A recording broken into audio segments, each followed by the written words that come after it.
Hello, I am Rojo, and because I already look at these games uh, and do this on my own time, just for fun, figured why not record it, just to I don't know, keep myself honest. Maybe if I feel like it's being recorded, it'll jog more insight. Who knows? Anyway, let's see. So what we're going to be looking at is the Week 4 matchup. It was Sunday's. Uh, FlyQuest versus Team Liquid. These two teams were 5-2 at the time, so this is presumably one of the more even matchups that you could find in the LCS. Let's look at bans first of all. TF makes sense. I think a lot of teams have a hard time playing against it. It's got a lot of split push pressure, got a lot of global map pressure. Provides quite a bit of a problem for teams when they're behind because, especially if you actually draft around it, you create problems where nowhere is safe or where the line of safety for farming is very minimal. And then you really have to only use defensive wards, which means you're probably going to be behind um, in the way that you do objectives. Then, actually, I don't remember. I think the order is this way. So Volibear band, sure. Strong top laner and jungle. His dive potential is really, really good. Pretty fast clear. Everything's great. Felios, super strong, obviously. Doesn't have the 200 years meme attached to him for no reason, even though actually it was associated with Wukong. But 200 years, the champion, it's too difficult to play against. Varus is one of those champions that is difficult to draft against due to the way that his kit works, where he can go both on hit and or lethality, which means that if he's first picked here, the way that you draft against him is you either have to you have to focus a way to beat the Aphelios specifically, or sorry, the Aphelios, the Varus specifically, which makes it difficult to draft, especially if your team isn't necessarily used to that or just doesn't want to deal with it. Way easier just to ban it, which is why it's banned so much across the world. Then Lee Sin is specific to Broxa. Broxa was one of the best Lee Sins 2 years ago in 2018. So sure, it's fine. Santorin has put in a lot of work and shown a lot of mastery of Trundle, along with the Rakan Ignar. Their combo is actually pretty good, so makes sense that you would want to get rid of it. Any interesting exclusions? Syndra is not banned. Set does see some bans. Callista does see some bans sometimes. Graves used to. I think he has kind of he's been allowed to be picked a lot more. And we'll actually talk about how not super great this pick is. So obviously these are not in pick order. I actually let's see if I can rewind. Okay, this is the pick order. So the pick order was Ezreal first. Really, really, really strong. Has that build where he just has 300 armor and doesn't die. It's actually closer to 200, but doesn't. Whatever. Hyperbole is fun.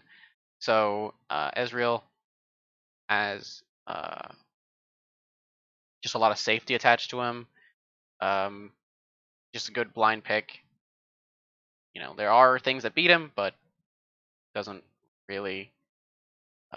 It's not one of those things that anything outright beats him and is good throughout the game. The answer was then Callista and Graves. So it's interesting when you look at how you want to play this, right? So Graves is a farming jungle, and Callista wants to get snowballed early. So you already have a bit of a lack of fluency, I guess. You can play, Graves can do the whole, he can gank and do all the things and whatever. But he would like the opportunity to not have to do that and not have to path in a certain direction down and then wait in a bush and then maybe gank and then we really can't gank, so he has to go back and now he has to do all these camps, and that's not really how he wants to play it, but that's how Callista wants to be played around. So it's interesting dichotomy that they've already created for themselves.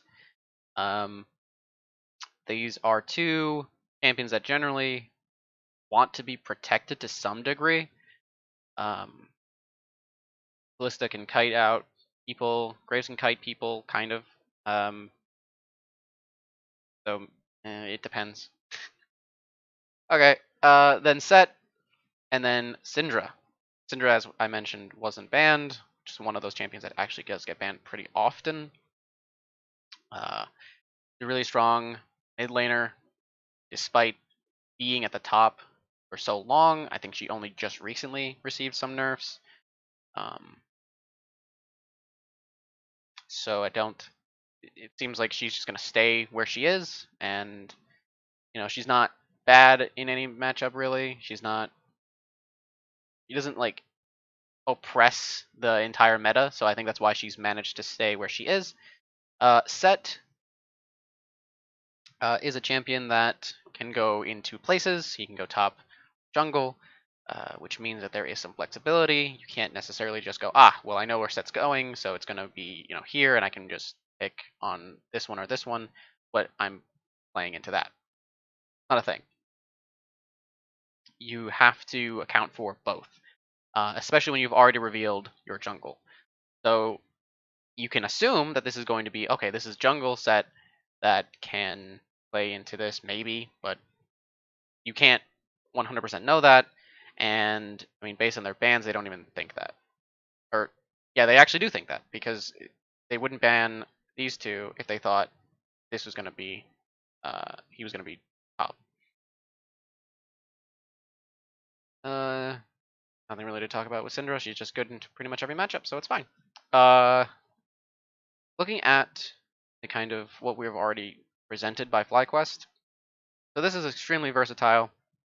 Has a more mid-game oriented build, more damage focused, and then there's a more late game focused build with the Iceborne and the Death Stance. Set is a champion that, if he is in jungle, is a lot squishier and doesn't just is less effective at being Set from the jungle than he is from the top lane. But the flexibility that you get here is really good, and depending on the matchup, you can take him into another place. And Syndra, so how do they all want to fight, right? So Syndra wants to be played into. She doesn't necessarily want to have to go in and try to assassinate a target, because her kit doesn't really let her do that. She's fairly mobile. If she can reach someone, it's mostly because they stepped too far forward into her than the other way around. Set has a similar mindset where he wants people to have to either do the work for him of walking into him or be allowed to walk into people. Callista is interesting because you think that he would get kited fairly well by this. But yeah, Ezreal is another similar champion. He wants people to play into him. So if we actually draw this out,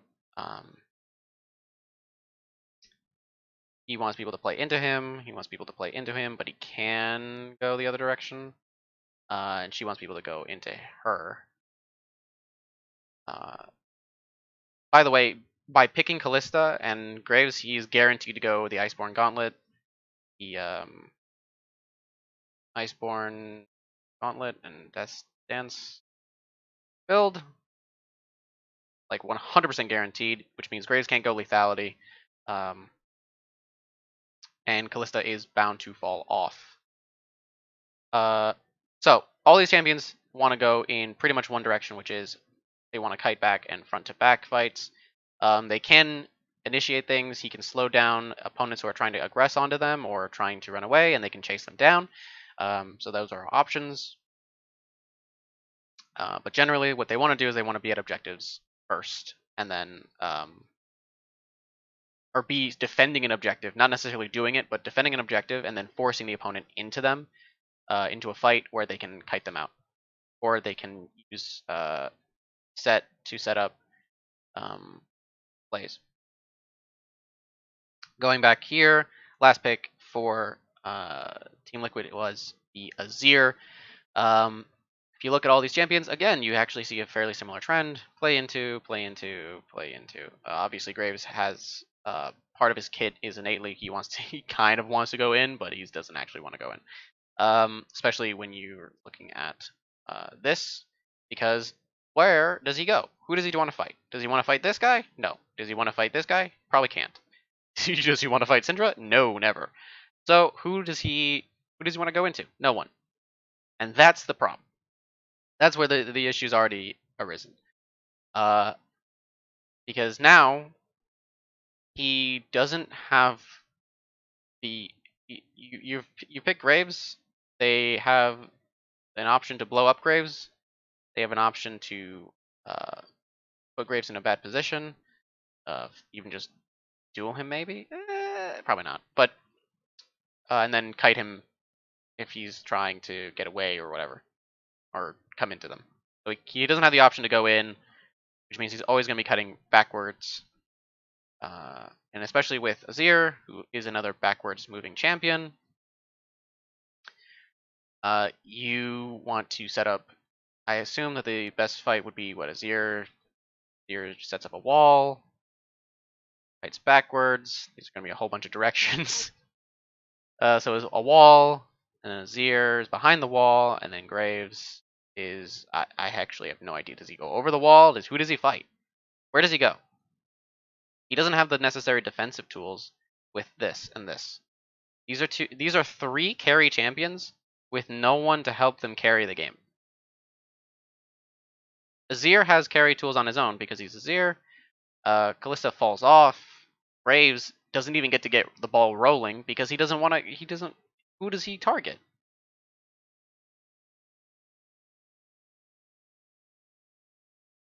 Okay, then we go into the bans.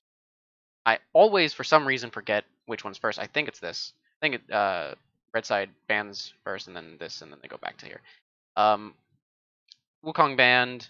I assume the idea is to force Solo to have to play set, because I'm not, or to get rid of. Is that the plan? So, okay, so they banned two tops. We'll get to that, but they banned Wukong. To kind of remove top lane options because he cannot play the Volibear either. So Wukong's gone, Volibear's gone. Set's available. Ornn's still available, but then it's eventually banned. Jace was still available, then it's eventually banned. And then we've kind of lost all of the meta top laners.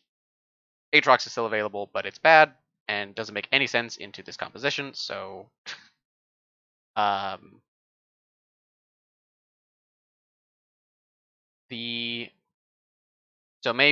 it might be partially to move the set top, but also to, because this doesn't get rid of jungle options. And what are the jungle options, right? Outside of the meta, I mean, Trundle's gone, Lee Sin's gone, Graves gone. That's here. They have set. Just seems like they're almost guaranteed to play set here, right?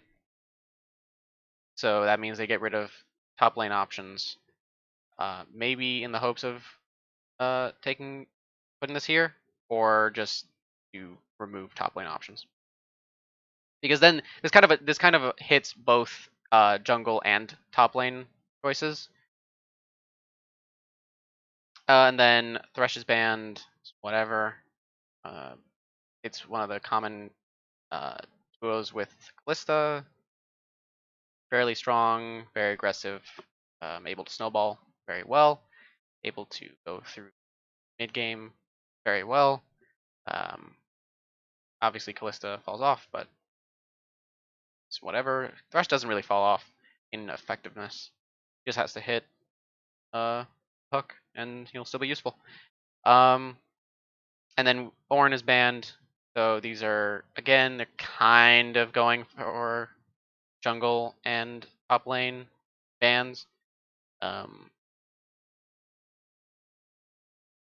And basically saying, all right, if you want to play this, you don't get you have to play this basically. You have to play this jungle, and then we're gonna get rid of a lot of top lane options for you, and then you're gonna have to be put on something uncomfortable. Then Jace, uh, sure. Eh, no, no, that's a little that's a question mark for me. I don't like that.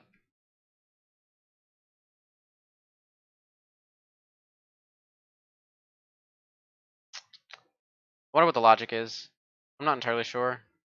I mean, maybe Jace just smashes this guy. I'd have to think about that matchup more, or look into physics or watch some games because I don't actually know how this matchup works. I imagine that Jace does really well into Maokai because Maokai can't really pressure him, but Jace can't really pressure. He can't kill Maokai, or shouldn't be able to kill Maokai. I don't know. Jace just seems like a weird ban. I'm not sure what they were scared of. Oh, you know what it is actually, because they all want to play back, and these guys also want to play back. Um, Jace lets you poke harder than the Ezreal can, so you can actually kind of monopolize poking with the Jace, or with sorry, not with the Jace, with by banning the Jace and then having Ezreal. So you have better fighting setup with Ezreal. And then Team Liquid picks Kennen, distinct champion. You pick here. I guess it adds good diversity in damage. But he is a very like blank kind of get around them, go in champion. Um, he can be defensive. He can protect people by just standing next to them. You have Kennen. Sorry, not not there. You have Kennen standing next to Graves, and then no one can go into Graves because Kennen is standing right there, and he'll ult. That's yep. That's what I drew there. So sure, it's kind of defensive, but it seems more like you're creating offensive options because you realize that all of your champions don't really have offensive aggressive agency except for like Azir having to do some crazy Shurima shuffle. FlyQuest then respond with Maokai and Rakan. I feel like Rakan is just like an Ignar thing. Also, Ezreal Rakan has been very popular. Maybe it's because a lot of teams are watching FlyQuest be successful with it, or scrimming against it, and they're doing really well, or something. I don't know. It just doesn't seem like a super awesome combination. Not to the point where let's just pick it all the time with Ezreal, but sure. Um, it's fine, I guess. It allows them some aggressive options. It can be kind of defensive, but it's mostly a go-in champion. Maokai is actually interesting because he's a tank. He does have the two directions that he can go, where he doesn't have to, uh, you know, he doesn't necessarily have to try to get onto Zir if he wants to. If he doesn't want to, he can actually sit and protect people. He can use his ultimate to uh, bring them down and then be aggressive. And then using Ignar, he can also be aggressive. And then You have people who can immediately kill people. With Ezreal, you're going to have someone who's going to be able to slow these targets, which means that Maokai can also, again, get good positions onto fights. He's also going to be pretty much unkillable, because except for this guy, and these guys are going to be forced into Liandry's. Spoiler alert, they don't buy Liandry's, and I don't know why, but so I did watch the game. I just don't. Uh, I don't pay full attention to the point where what I'm doing right now, which is why I'm doing this now. So Maokai goes in, and then with backup from this, he slows them, and then he can go in, and then Ignar can go in. So he allows them some agency. He also does allow them to kite back. That is a thing too. So all these champions want to kite backwards. If that's the option that they're going with, he can actually use his ultimate forward to go backward with his team, if that's what they want to do. So he does allow for escape. He does allow for front to back fighting. Rakan doesn't really do that, but he is a threat, I guess. And these are two offensive, aggressive threats, so they can actually go into Team Liquid. Then we actually have to skip forward a little bit. If you're They don't pick Leona. beyond those first, They pick Nautilus, and they immediately start switching, but it's kind of whatever. Nautilus is actually, they've already perfectly switched into their positions. So Nautilus is picked because, again, you want to have some kind of agency. They actually did a very similar thing where they picked top lane support last. The difference is that FlyQuest had the luxury of only revealing 3 champions before they had to pick these two. And I say luxury. Do I mean luxury actually? Like, it was actually beneficial for them. I feel like the way that because Team Liquid drafted these before the Nautilus, you revealed everything without having any draft resources for Impact, for Jensen, even Brox. Obviously, AD carries are picked fairly early on because of how potent they are. Potent? Is that the word I want? No, I'm not using potent. Because of how good they are. Because of how good they are. So, with that, it just the resources were put into Core JJ for no reason. I think that they clearly didn't forget that there was a support that they had to pick. It's just that they didn't have a responsibility to pick this. They didn't really need to pick this, and it doesn't even necessarily. It's weird. Like, Kalista doesn't want to play with Azir. Azir is like for the benefit of Raves, but Kalista wants to fight way earlier on in the game. So let's see if I can kind of draw this out. So Kalista wants to fight here, right? But Azir wants to fight when his gold is here. So this is a pretty big gap where they don't necessarily want to actually fight together. Where Azir's like, I don't know, man, I don't really want to. But Kalista's ready, like, at 1 item. Azir at 1 item is fine, it's just not full power Azir. Anything else? So weird draft usage for the support. I actually think it benefited FlyQuest to be on blue side here because of the way that they drafted this. And then they actually didn't reveal their aggressive options until the very last choices, so they actually had the most information to give or to draft with, whereas Team Liquid used their last pick on Nautilus, which is suboptimal, I'd say. Mostly because no one's like, oh man, Nautilus. It is a good aggressive tool with Kalista. Can be kind of defensive, not really. Yeah, it feels like what Team Liquid ended up doing is they wanted to pick 2 go-in champions and 2 not go in. There are 3 front to back champions, which actually feels pretty bad. Whereas by the nature of Maokai being a tank, he can go both. And then you have front to back, front to back, front to back, and then he is a go-in champion. But when you've already seen the one, here's the issue, right? So when you've already seen Kennen, you know how he's gonna fight, right? He's going to like try to flank or do some crazy thing. If Ignar is positioned properly, he can actually, if he's, okay, let's say these dots are his team, and this is where Team Liquid is. Ignar goes forward, his entire team can, Maokai can prevent Kennen from going further in, and then his team is now left without the protection of Kennen. Is that even good? Did what I just described even sound good? I don't know. Maybe I'm just not a believer in Recon. Maybe that's my problem. But Ignar has found a lot of success with it, so who am I to judge, I guess. First few levels, you can just get to a point where you're shrugging all of the Kennen damage. Maokai's wave clear is fine, especially if you are going that Sunfire route. You can actually kill off the waves pretty effectively, and then just kind of ignore that 1v1. If over. But when you have multiple frontliners in front of you, that can become fairly safe. And on the other side, there's no true frontline really for TL. It's just this Nautilus, right? So it is very large. I just didn't want to interrupt the. You actually find someone immediately. I like the 5-stack here. This is pretty cool.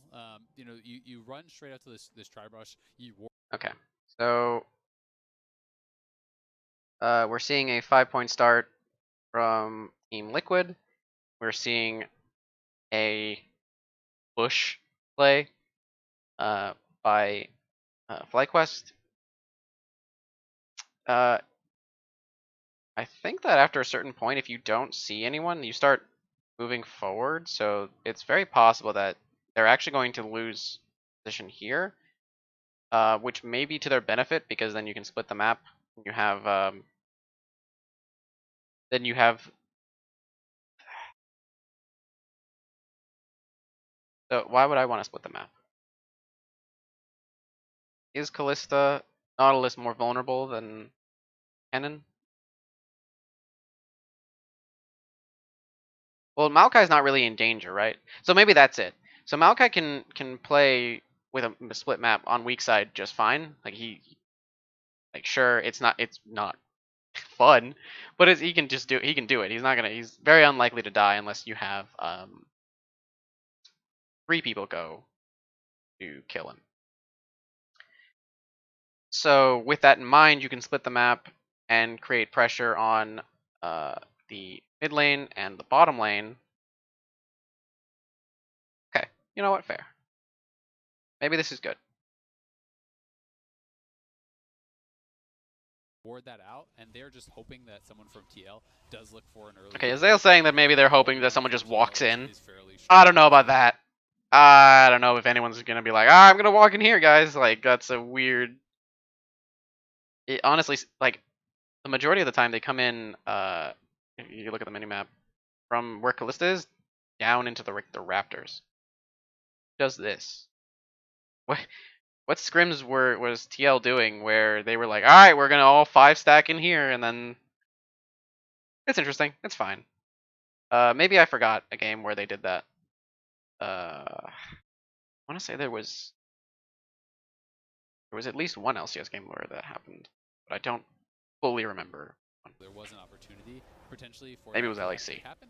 Obviously, will not end up happening. They happen at the same. They happen on the same day, so be an interesting game. they all blend together sometimes. Makes a lot of sense. Just as a champion that can start to slot in more. We've been seeing some Malphite, which Malphite is great and really. They're not splitting them out. Malphite and Maokai are the other 2 tanks that I think slot in best in current meta. When Ornn is banned, there is an opportunity to bring out those types of champions. Maokai tends to function most effectively against the AP style of play, and obviously on the other side, Malphite's really strong into AD. And it is going to be Spellbook Kennen, so this should be straight up AP. They are looking for the invade, and Graves can make this actually pretty difficult to deal with. Okay. This is actually good for TL. They'll do what they want. Oh, over the top goes Santorin. They're going to try and contest it. W in onto Impact. Good double vault breaker as well. Impact actually not good for TL. XD. more needed, and that's it. That's first blood for Santorin. KO indeed. I just want you to... Okay, so here's why I thought it was good for TL. Because they were initiating the play. They wanted to do this. I had faith. Why did I have faith? I had faith that it was going to work. I don't exactly remember everything that happened in this game. Just by the way. I think now I remember that Santorin got a pretty sizable lead, and then Roxa was just basically useless for the first several minutes. In any case, this went terribly, right? And you'd think they would know how badly this would go. Like, they were just expecting FlyQuest to be like, ah, well, alright, I'll just do Wolves and, you know, whatever, and I'll go to my red side, maybe invade your blue and split the map, right? I don't know how that would benefit TL, actually. As I just discussed, I feel like that's actually not super beneficial. Because the more vulnerable place is bottom lane, I feel like, as I said, you'd have to bring Jensen to kill the Maokai. I love drawing all over. So I don't know. It just feels weird that they would want to try this, and then obviously it just didn't even work. And it wasn't even like what could they have done better? Like, hold on, let's just go back. Yeah. What can they do? From the sweeper. Oh, over the top goes Santorin. They're going to try and contest it. W in onto Impact. Like, there wasn't even he didn't even do anything. There were no, they didn't use. These guys didn't have to flash or anything. There was no like special play. Like, maybe if someone flashes, like if TL flashes, maybe they can outplay this. But you want to use, you want to have a play where you have to start expending your summoners to outplay them. Like, weird. Good double vault breaker as well. Impact might just be dead here. Flash in. There's the auto. One more needed, and that's it. Santorin did have to flash, so sure. Okay, you get a flash. You get two flashes. You get Impact's flash, which is bad. That's really bad for TL. It feels terrible. And you get the teleport. Oh, that's just tragic. It does look like Santorin will eventually be pushed off, though, as Solo went back to topside. Graves can just come back down. He was still full health. And Santorin, okay, Graves came back, and now they're still doing this. Smite fight, potentially. We do see PoE moving over. But let's look at the priority, too. Right? So, I assume the logic was... So, Brox is here. Brox is right here. This is the wave. Wave's coming in. This minion is effectively dead. And the wave is going to be stuck here. Jensen's going to be able to move. But it's blue buff, so this is actually faster. And then blocks out Jensen.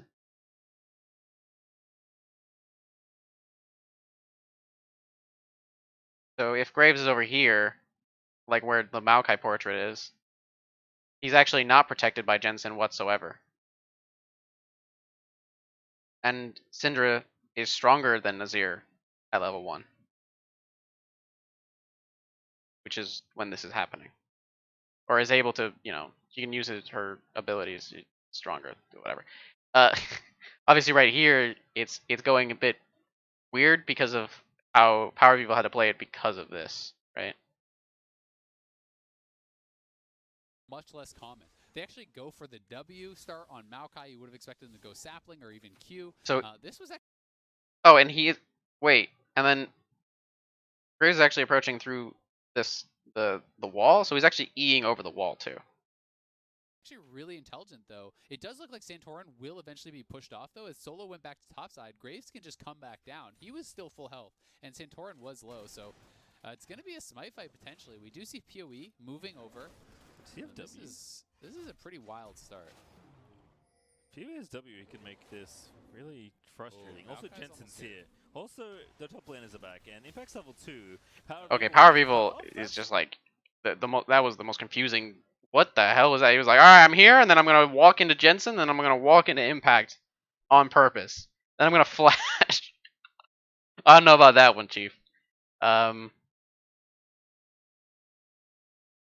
there's no way that Jensen can actually get onto Solo, so that Solo's actually in danger.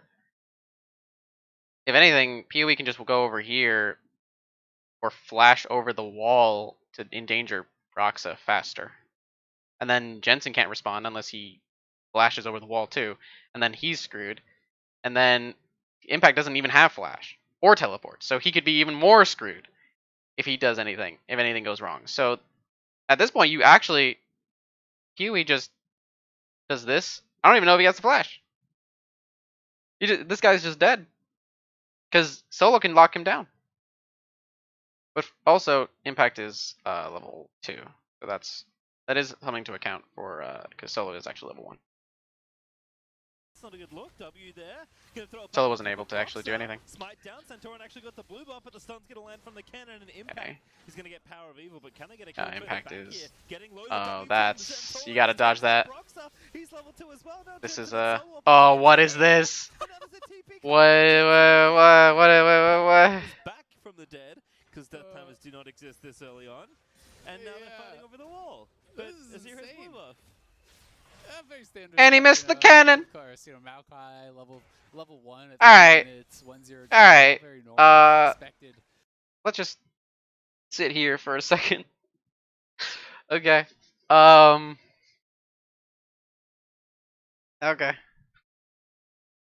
Okay. Hold on.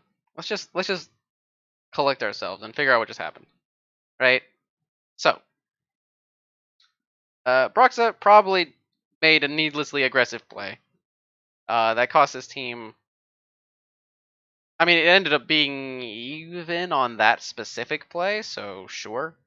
I guess that's if you're good with that, I guess you're good with it. But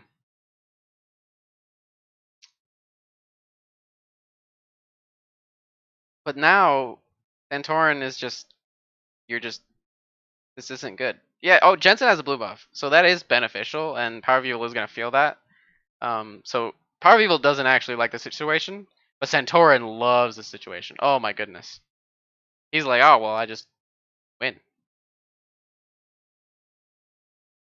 Because I mean, he can actually go in.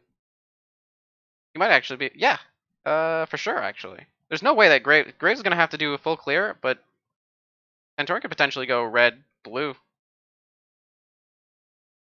romp, down, scuttle. Like, there's no way, with the way that this. Actually, maybe because Jensen has blue buff and because he's gonna have control over this lane. You'll see. Roxa might be okay. So maybe it's better just. No, there's no way, because Brox is just going to want a full clear red side and then do Scuttle, right? Whereas Santorin has the option of going red, blue, romp, Scuttle. And denying Broxa getting 3 buffed. Or then Broxa gets 3 buffed. So then he's just super behind and then actually just useless. He's already in a composition that doesn't even benefit him.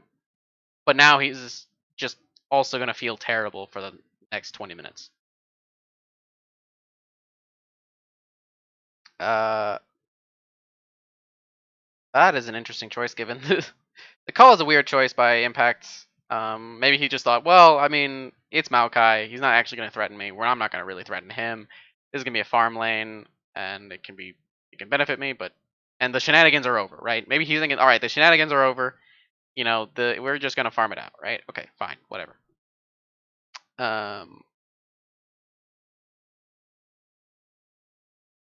Oh my gosh. That's clear is going to be so fast in comparison to Graves. Anything else that I need to take Sako? And then Kalista has the advantage over Ezreal. That makes sense. And because of the level 1 and how this all played out, Jensen is going to have control over mid lane, which actually might benefit Broxa. Maybe he can use this pressure to get camps that he maybe shouldn't be able to. If this was the reverse, if Power of Evil got the blue buff, oh my, this game's over. I mean, just it's. Broxa is honestly the biggest loser in all of this, I would say. You know, he actually still doesn't have any farm whatsoever. This reinvade, I think, made sense because Broxa was during this replay. I'm not gonna know what actually happens. The fact that Let's find out. level 2 and Solo was still level 1 was actually critical because if that hadn't happened, it would have been a very different story. Also, Power of Evil, credit to him for how he actually held the blue buff there for so long. I have no, like this is yeah, dude, you gotta, my guy. Impact should be the only one that dies there. I don't know what Brox is doing. He should have just been like, all right, I'm gone. We're done. Broxa had to flash out and then dropped it for Santorin to smite, allowing him to get level 2. Santorin, because he got and then there's smite, a TP, and then that just allowed him doesn't to kill actually for help free. him. And then, oh, this is happening. Yeah. Yeah. This feels really bad. Because there's no... it's clear that they're not able to actually do anything. Obviously, this should be communicated. I think that the idea is, oh, they're going to get Scuttle, right? They're going to get Scuttle to deny Santorin from getting the Scuttle. So, because of the way that the bottom lane was going, Santorin couldn't just do what I said where he, alright, I'm going to go to this side of the map. So because of the way the lanes ended up, even the Scuttle Crab wasn't even an option for Santorin. So they probably thought maybe they're going to go Scuttle, and then you'll have some time. But even in this relatively safe position, this is pretty far back from, what's the most, this minion's about to die, so it's not super far back. And then this minion's about to die. It was actually not in a bad spot experience or minion wise, but then that does happen. Santorin can't actually do anything about it. The pressure from bottom prevented him from being able to do anything here on the blue, which means that Broxa can kind of catch up. So Santorin can't just get like a massive lead for free, so that's good. And then, yeah. This is sad. A lot of little interactions there. He doesn't have flash. I mean, he just actually can't do anything. But it's a two-man roam here towards the mid lane. Yeah. Good stump. Yeah. And that's a kill for tactical. Very nice room from TL's duo lane. Yeah, and the fact that it's actually tactical that gets that kill is very, very big. Power of Evil has no teleport, and also Jensen got a kill plus the blue buff there. So the fact that Power of Evil had to die, TP back, now dies again, he is losing all of this farm. The opposing mid laner was already ahead, so that is actually such a big deal now that Azir has been kind of slingshot past Power of Evil, and TL off of that, I think really do even out a lot of what their disadvantage was. Santorin gets the Scuttle Crab. I just look. Got the Scuttle Crab here, and then really went back to Wolves. And I am expecting us to go back into or did he do the Scuttle Crab? Normalcy here, though. He had to have, right? Yeah. Okay. Carry on. This is just such a crazy start to the game that it really does throw things into flux quite a bit. I saw that the vision was there. I just didn't know when exactly how he did it. Have this game turn into more of kind of the standard farming it out style. And in that case, okay, so this is obviously really good for the lanes on TL. Still not super great for the Graves. Graves is not feeling...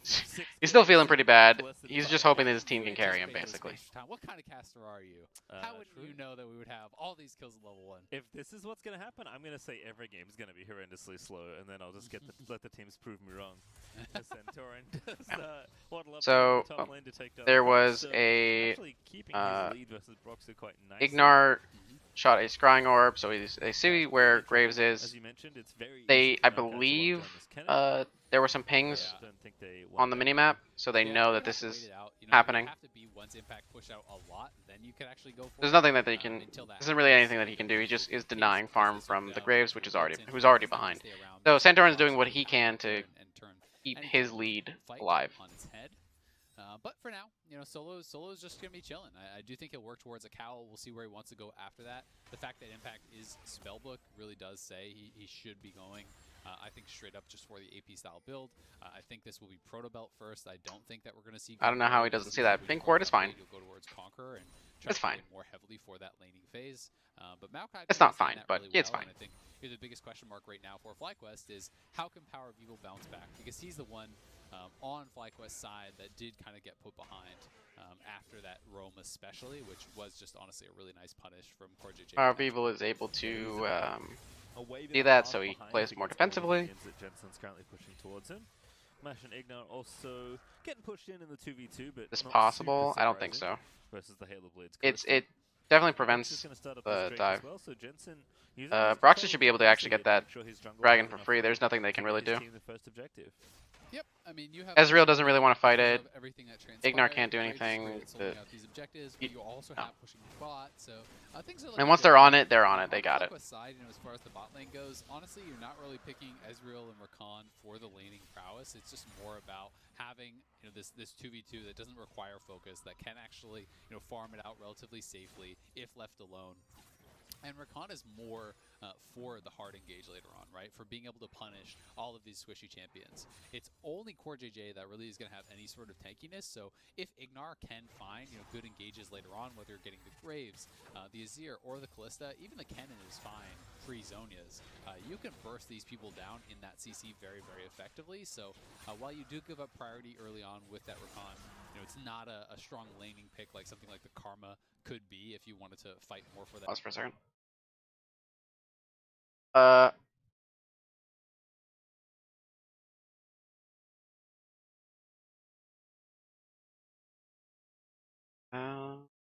Yeah, there's nothing to say about Vision. I thought there was maybe something we're saying this. 2v2. We'll see if they can make it pay off later. Yeah, we can also see a tier here for Power of Evil starting to become. Brox is able to on every mage actually stay in the game because of his lanes. On a CoreJJ, but is going to miss canceling that recall. That does mean they have space to push out. But yeah, I think there's still like a 1k gold difference right now. Very powerful. Yep. I have no idea how he killed that. Yep, but I mean, tier is great, right? And I do think that it's been underestimated for a lot of years. There was because as far as I'm aware, I don't know. Actually, I have no idea how he killed that. But how did he do that? It was just super efficient item, very powerful. Yep. I have no idea. It actually doesn't make sense. Neither of these two. Oh wait. Can the jungle item burn? Maybe. Bomby Cinder cannot kill a monster. Jungle burn probably does it. Yeah. Wow.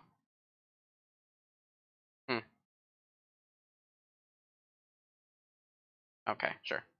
Oh, Centaur got it. Unlucky.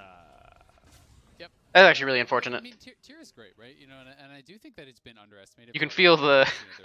It's like the tilt is palpable on Power of Evil. His bottom lane wasn't able to control their lane opponents, and then a barrier, right? the aggression from the early game ended up costing him because of that. And then he just doesn't get blue buff. Feels real bad. Okay. So let's look at this, right? So CoreJJ moved to the 8-minute timer. It's a little late. I think a lot of other teams would have been here a little sooner, but it's whatever. They're setting up Vision for the Rift Herald. And they actually have this Vision is actually not relevant. So there's Vision on, if you see over here, there's Vision on these yellow dots. This is probably going to die soon, and this pink ward doesn't really change anything. The only person who's down there is Mash. I would imagine that the best play for FlyQuest right now is that Mash just pushes, gets some plates. That's it. Anything else is just needlessly greedy, right?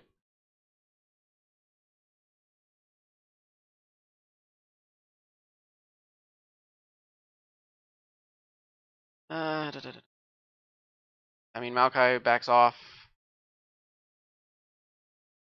Ignar's here because it doesn't benefit him to be down there. He can prevent a play from happening, so that's he maybe denies Vision like that. I mean, Santorin is Santorin moving? Hold on, where's Santorin's He direction? may have actually fully intended to go towards. Santorin has nothing on this side of the map that matters to him. He doesn't. This is not relevant. This is not an objective for FlyQuest. So let's find out if they do it anyway. Ludens early on, but if you get behind, it can be really hard to get to your lost chapter. Team Liquid has this weird thing where they're very, very cautious about doing objectives. Where other teams would have already just been on it. They're already starting it. Team Liquid is not currently. Because I mean their position is fine. They're more than enough, and Callista's coming soon. So it feels like this is exactly what the kind of, like, if you're setting it up already, and you have a Callista, you have your vision in place, you have your Nautilus and your Callista coming down. Impact has control of the lane. Brox is literally like on top of it. He can just E over the wall here. Just do it. Just do it and force them to either make a decision or just to farm. Because there's nothing on this side of the map that you care about. Or there's no camps that you lose out on. And Torin really just wants to get that farm. It's fine. Yeah, this is just 100% just BTLs. 100% should just BTLs. There's no reason to aggress onto this. Fairly easily, and just getting to that tier allows you to stabilize your lane phase. Allows you to have enough. The only reason they would do this is Ignar being a little annoying. Get abused anymore, and I think that's what he's looking to do. Well, Ignar getting a little bit spooky, but might be looking for an angle here. It's 4-5. Sorry. I mean, what are you gonna accomplish? Are they actually gonna do it? With the quickness, good hook there for CoreJJ though. W there for Santorin, but Impact charging him with the ulti. That's going to be the kill onto Set. But a massive. Wait, he's popping off? Ulti as well, layering in, and I think Fly can easily clean up the back end here. Mash is going to get kill number 1. 4v4 now is TL still fighting on. That's going to be a forced flash out from Mash. Yeah, I think FlyQuest just needed to be more patient though. Like Mash wasn't even there for almost that entire fight. He gets there at the very end. Not a matter of patience, is it? It's a matter of just don't do it. I mean, they did prevent it from happening, so it's no longer happening. 10 seconds. I don't think that the Rift Herald was really in danger of actually just being burst down. So if they gave it a little bit longer, I think that fight could have gone so heavily in their favor. Either way, it did end up being just a bit of a trade, and the Rift Herald is stopped. So it's not bad by any means from FlyQuest, but it did feel a little bit disjointed. Because actually, look at the map. Look where Ezreal is right now as this. Here's the thing. This is why they could have just done this. When Nautilus was standing right here, Graves just start doing it. Who cares? They're not going to do anything. Mash is sitting here. I think Solo was like right here with full lane priority on this. I mean, what is he going to do? Just completely ignore all the minions that are pushing into his tower, and then Vivek's just going to walk over here. This is perfectly safe. Yeah, this just seems weird. This fight does break. Look at how this fight actually goes. It's not as though this should be a big surprise.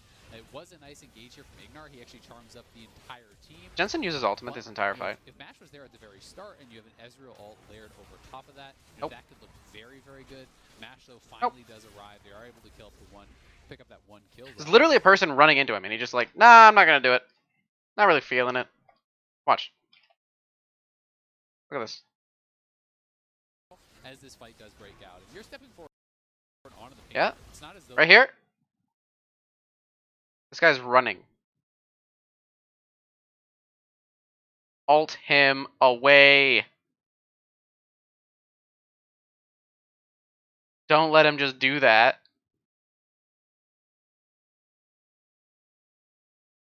I don't think... This looks weird. So here's the thing. I don't think they wanted to turn. At least not all of them.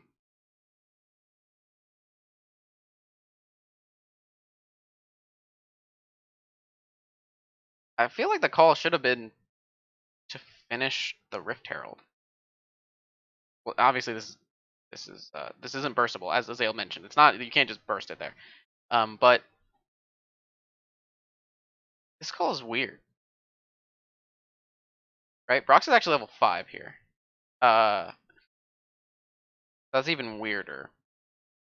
Santorin just gets immediately bursted, so there was no reason for them to do this, first of all.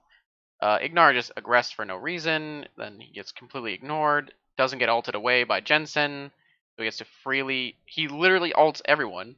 Just goes, ah, bam, bam, bam, bam. Doesn't even care. Solo fires off his ultimate, which is now moving toward them to lock them down. Impact doesn't care about this ult because it's going to move downward, preventing, not Lissandra, Syndra from coming in.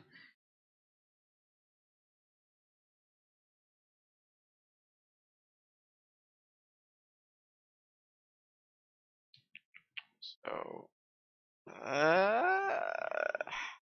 okay, so I don't know. So maybe Jensen just wasn't feeling it, because you'd think that he would have just ulted Ignar away or been here and then ulted them down to capitalize on this, splitting the fight. So they're locked down here, and then they can move on to solo if they want to, or just finish the Herald. I mean, they immediately. Alright, they immediately. Look where Ezreal is right now as this fight does break out. If you're stepping forward. Right, look. Okay. Because actually, look at the map. Look where Ezreal is right now as this fight does break out. If you're stepping forward onto the pink, it's not as though this should be a big. No, they had an immediate turn response. No, it looked like they were looking to turn. So then, doing. She's linked to core JJ.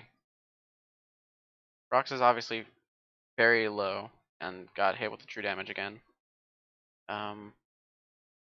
Big surprise. It was a nice engage here from Ignar. He actually charms. He does have flash. But you know, if Mash was there at the very start and you have an Ezreal ult layered over top of that, you know, that could look very, very good. I think this just needs to be played better. Mash though finally does arrive. I think this fight is fine for Team Liquid. That the choice to turn is fine, just that it needs to be played slightly better. And this is the. Did he hit anyone with this? I think he hit Mash. I think maybe if Jensen locks this area, doesn't allow Power Evil to do that to his team, they can actually kite it out and stop them. They just get a kill for free, and then they actually just turn around and do it again because they're all 5.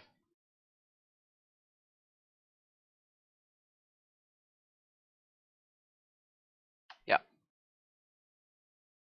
They're all 5, and Ignar's low. That's their initiation. I mean, their tools would actually be gone, so maybe there's that. A lot of their tools would be gone.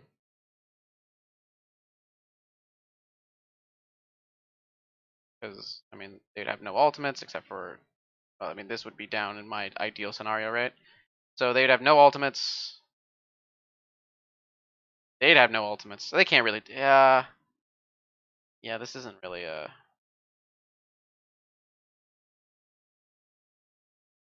I think in my kind of ideal scenario where Azir's standing here and they can actually pushes a wall here, then the Cinder Ball doesn't stun his entire team and they can actually survive as all 5 and then go back onto the Herald as basically 3v5 is the best play for FlyQuest, which is why I like. Okay, think of it this way: if they do this against Cloud9, if FlyQuest were to make this decision against Cloud9, they get aced and lose the game. Let's put it that way. Pick up that 1 kill rather, but as Jensen and Broxa are starting to land some damage back, they do have to retreat. And we are starting this up. They go back to present time about a minute and a half later, and they're just going to do it. They're giving it this time. So they're doing what they should have done last time. Yeah, looks like Fly can't find a way back in, so that Herald will go over to team. This 100% didn't have to. They didn't have to do this. They didn't have to do the original play. A little differently, that 4-man stun might have been even more effective. Like As it stands, even think Force about. to at least trade kills. And I didn't even Herald for a assess little while longer. the At the end of scaling the day, on it these is comps. TL that do get it, So so that we'll see scales. where the eye is This gonna is be supposed to directed in scale. terms of This in doesn't a couple really. minutes. This So doesn't no really. That rush doesn't here. really. Just want to make sure you get them plates. Scales. Eh. It's also interesting to note Like a the scale, build but here eh. from Jensen. Scales. We haven't Eh. seen this very, very commonly now. You know, as Zeros are realizing that Given. it's more important to get This towards is. the Nashers, so people are This is happy to better basically grab Lost Chapter and than just sit on it. They actually don't complete it until technically this much later into the game. Yeah. Oftentimes, you know, they'll have multiple items. I don't think they that actually go back to FlyQuest had complete any this. This Lost responsibility to Chapter do that, gives you to do anything with that Herald either. with the passive as well as just They the could have fat just given mana it. on it to It didn't actually matter. comfortably lane and not be forced back to base constantly. So you get that, then you start going towards those team fight items like the Nashers, like even Death Cap or Leandries or whatever else you want to get later on, and it's becoming really popular and it's very effective. Yeah, push here for Fly in top side. You're going to get some plates down. Break up in 10 seconds. So We're an hour in, and I'm 11 minutes into the game. Grab their second in a row here. You'll love to see it. Stick around, you have to think they will, because Mash does not have TP. So it's going to be Solo under attack here in the 2v1. Going to get himself stunned up. Brock's not going to let it. You don't learn without some commitment. But yeah. he's going to be the Herald dropped and maybe after as well. Very effective. Yep, this is good. Here by Broxer and the rest of Team Liquid. Then you can get Should Dragon for free. Yep. This is all very good by TL. And yeah, they should be able to grab themselves potentially. I think that except for the shenanigans you can't stay around that blue buff, that's terrible. That there is that Rift Herald there, but now they're looking for the engage. Impact going to get dunked here perhaps by Santorin. Maokai also going to follow up after the W. He is latched up for quite a while, but still not dead. There's the dunk out. Does that Herald actually get? I think it does. I think it does get the second charge. That's nice. Another one here does have the quickness, but not Okay, so let's think about this for a second. Why did he do that? That had to have been a misclick. This gets a charge. You hit it once, you get the gold. You get the hell out, or you go back to the dragon. That's it. That's the play.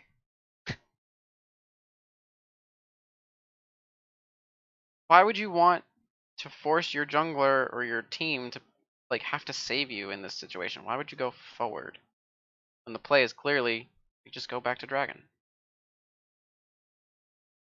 Hit this once, get the charge. Who cares about the next charge? Go back to dragon. They should be able to grab themselves potentially another dragon here. Solo was forced to back off. You can't stay around to actually try to defend the dive, knowing that there Hex is Tech, that that belt is actually. Impact going to get dunked here perhaps by Santorin. Maokai also going to follow up after the Tell me a professional player doesn't complain about their top laner doing that in a solo queue game. Tell me he's not flaming. And so if this happens in solo queue, 100%. Okay. It's fine. Jensen also roaming in. Now they lose dragon. Jensen actually got his teleport This interrupted because we saw just that teleport unnecessary. Power Evil must have been able to hit it. So here's the thing. So aside from like minor, like one minor issue with Jensen's play in that one place, he's been fine. Core JJ's been fine. Tactical's been fine. In fact, all of them were pretty much fine. This was probably unnecessarily aggressive and put them in a weird position, even though if everything went perfectly fine, like if Roxa doesn't do that, his lanes are already winning regardless, and can force out like flashes and do other things. The game actually doesn't accelerate, so maybe that.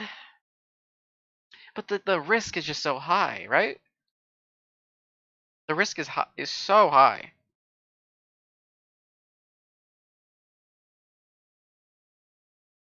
And Jensen was already helped immensely by that level 1 play. But then the re-invade was the issue. So that was bad. What Impact just did is like reportable in Challenger solo queue.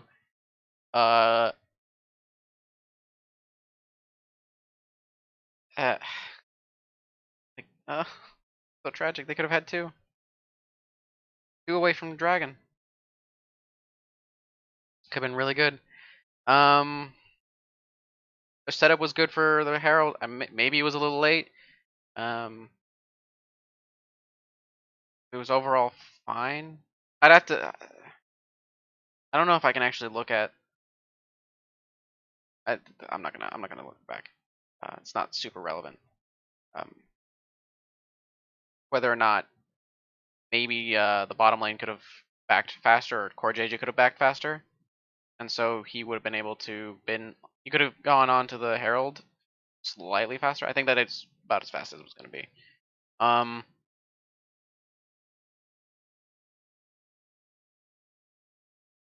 Yeah, I mean, everything was going really well for TL, except for that. Now Impact is making the game harder. Weak onto Jensen, actually prevent that, so that allows FlyQuest to not only get the kill, but to stop any potential follow-up. And with Solo TPing back in, it's FlyQuest that are actually trying to posture for this dragon. They're also going to clear this out. Jensen no way they go for this. Aggressive. Core JJ ready with no flash, but he does have ulti. Drake going to get low, but Fly do get it. Can they get they don't have aggressive tools to do anything. Going to go over the wall. This is just unbelievable. Literally just take another step.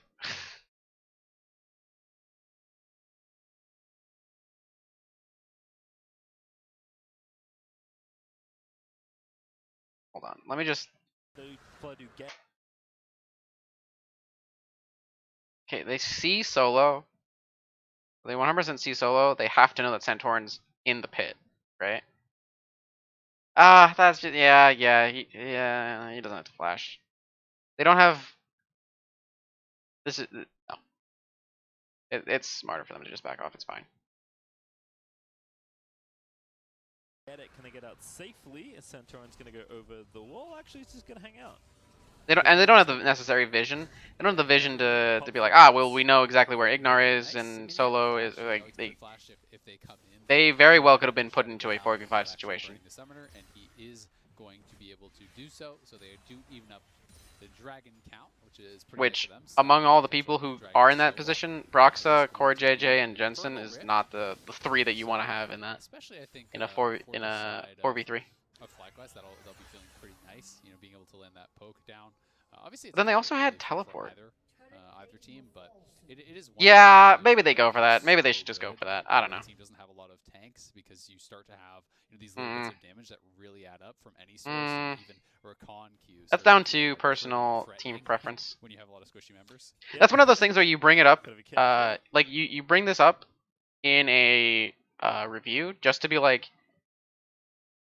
what did we do we actually want to fight this? Is this a fight that you want to be practicing more?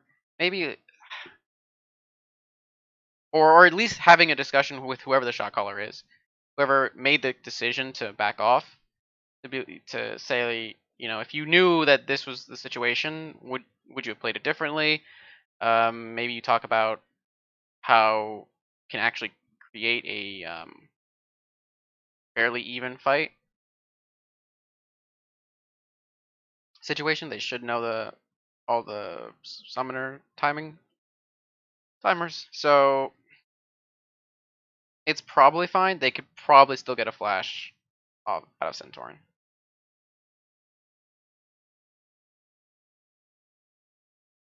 Yeah, no, it's fine. It's fine. As Ignar and Mash still here towards the top side. Okay, he actually gets this blue buff. Grab the blue buff for himself. Does have the Archangels now charging up. So Cinder going for the Seraphs functionality is kind of a bonus barrier, as you mentioned cool, I guess. You want to be able to survive the burst from Cannon, and there's a decent amount of burst. So sure. I mean, they're mostly DPS. The big damage dealers are mostly DPS, but Cannon does a lot of damage. At a pretty darn weak spot. So there's going to be more heavy lifting required by MASH when you're only running really this 2 DPS style of composition, right? You know, there's a lot of sources on TL. What is Ignar doing? All up to Ezreal and what is Santorin doing? Santorin looking for something here, but can't really find an angle. Depth charge onto him now as he popped the haymaker, but follow-up is in for TL. But what were you hoping to accomplish? Here? It was a developing 3v3 here in the top half of the river. What was that? Just a couple cooldowns straight in and no lives lost. Ignar maybe now looking for the re-engage here onto Core JJ. Does have his flash though. Is this up soon? Tactical, maybe? Up in about a minute? Like no, it's not even going to be up in a minute. It's going to be up in... These are definitely teams that are not... Because it was killed at 10. I think it has an 8-minute respawn? Send him in! I think they were just What? hoping that Nash was actually I gonna think move that team's forward just. there. He What didn't, was so- that? Okay, so that's just super confusing. Right? At a pretty darn weak spot. So he sees them coming, or should see them coming now. So there's going to be more heavy lifting. Definitely sees them coming now. Required by Mash. And he like taunts them. What is this? Why did he go backwards? Clicks here. He was walking and then he clicked here. And he's actually looking for a play. I can just scatter and then he can't actually reach. What is this? And Ezreal's actually moving down.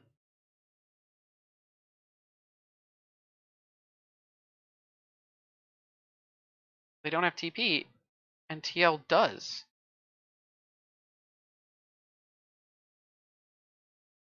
Okay. I'm actually really confused. I don't know what the decision making on FlyQuest is. You're only running really this 2 DPS. If TL actually want to commit to this, this is terrible for FlyQuest. Right? You know, there's a lot of sources on TL, but it's pretty much all up to Ezreal and Syndra. Santorin looking for something here, but can't really find an angle. Thank goodness Mash doesn't decide to E over this wall.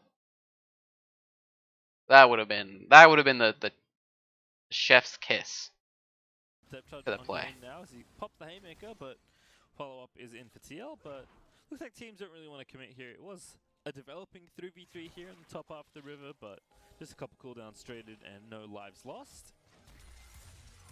Ignar maybe now looking for the re-engage here onto CoreJJ. Does have his flash though. And alongside Tactical, probably just fine. Okay. I feel like the team's posturing And then this happened. again. These are definitely teams that are not prone to make too many mistakes.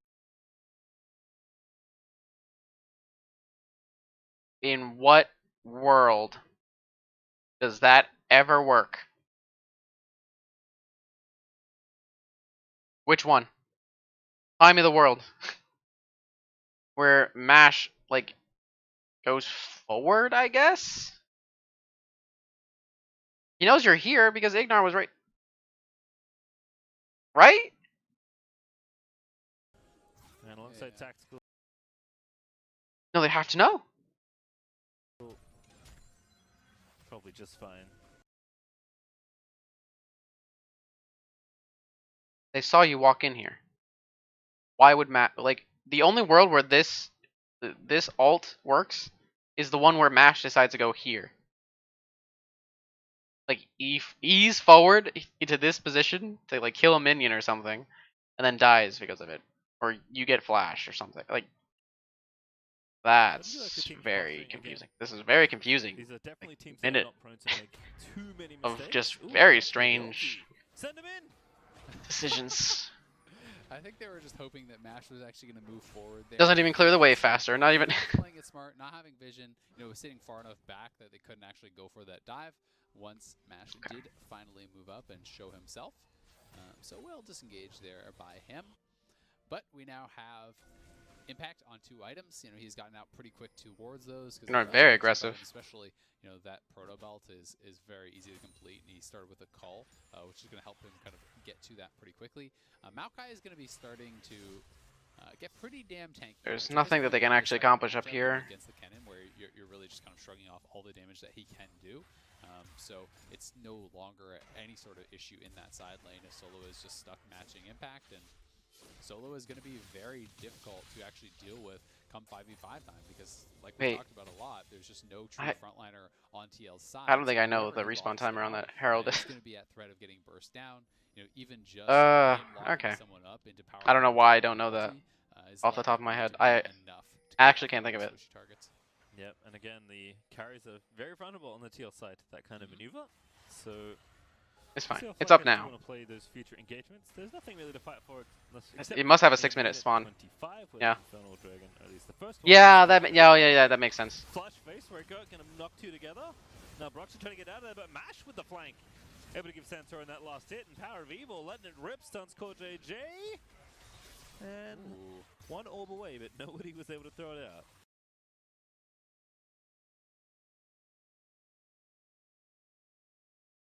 fight for it, except let's see how FlyQuest do on a. So they saw Core JJ walking in. This is not. There's no vision of this area for TL, so they're actually pretty much blind. So they can see. This is pretty much their line of vision. So anything back here is pretty much unknown. Play those future engagements. There's nothing really to fight for except for in a minute 25. And then they actually see Broxa. That's just really good play by Santorin. And they are in a really just weird spot. Able to give Santorin that last hit, and Power of Evil letting it rip, stuns Core JJ. And one orb away, but nobody was able to throw it out. Yeah, nicely done by Jensen, actually pushing them back off of his support, saving Core JJ there, but still, it's the kill on Broxa. And FlyQuest, will they start up this Rift Herald? Ignar is very low, so is Core JJ. FlyQuest should be able to actually get this for themselves. Power of Evil is getting pulled back towards mid lane, though, so now if TL goes up into the river, there is a chance for them to contest, as Power of Evil is a bit cut off. And we'll see how much we can get done on this turret, as doesn't look like too. Yeah, in those situations, FlyQuest can grab Rift Herald, but outside of that, where in the previous one, where they weren't really in position for it, nice little take there. And again, and they had to wait a long time.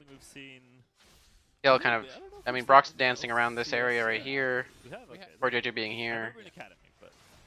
It's not uncommon.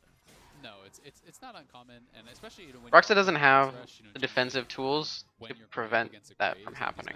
There's way too much lockdown and CC for him to be walking the way that he is, but he doesn't really have the composition isn't designed for him to have those defensive tools. Hoping that you can maybe get a little bit more done. TP is not up for solo; it's almost up.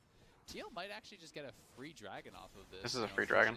They don't go for this. Doesn't feel like they're actually quite ready to start it, and thanks to TL getting vision early and just starting this immediately, they grab the second dragon of TL are very good about being first in this game in terms of getting the vision, and FlyQuest seem to need to be there before in order to contest it or to prevent them from doing anything around it. Nice maneuvering from Team Liquid. My other favorite feature. I mean, the question is, hold on.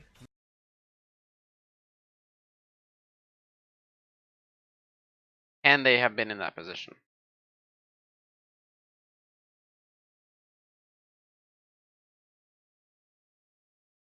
And we'll see how much we can get done. Not really. Doesn't look like too much, and we will see the Rift Herald go the way of FlyQuest. Yeah, Mash cleaned up the way with his ulti, just to cover Power of Evil from potentially getting dove.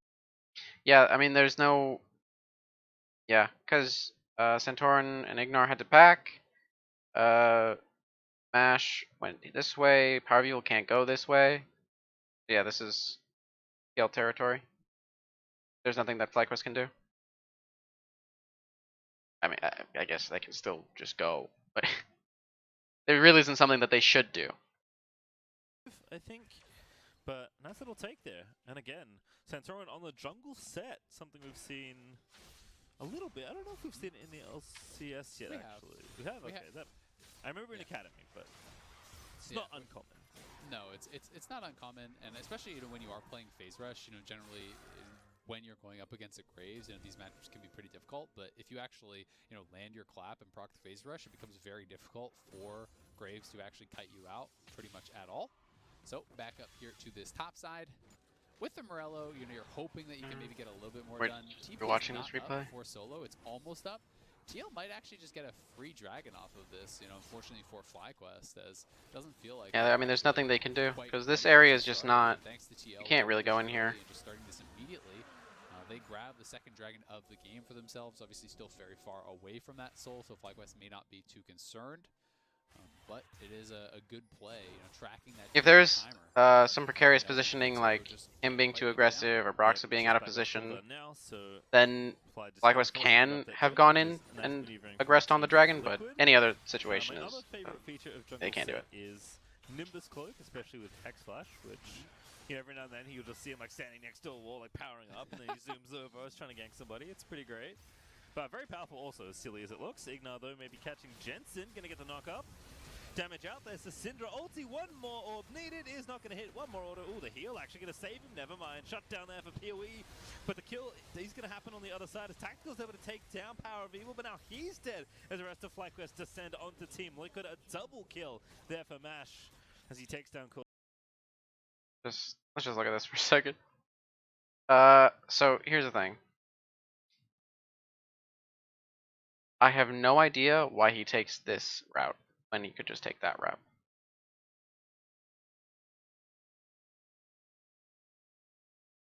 So Jensen's here, and he's actually positioned. He's like inching closer and closer to this route. When if he goes this way, he has a pink ward. He has vision of the area. Rox is closer, so they meet up faster, and then he's not in a dangerous spot.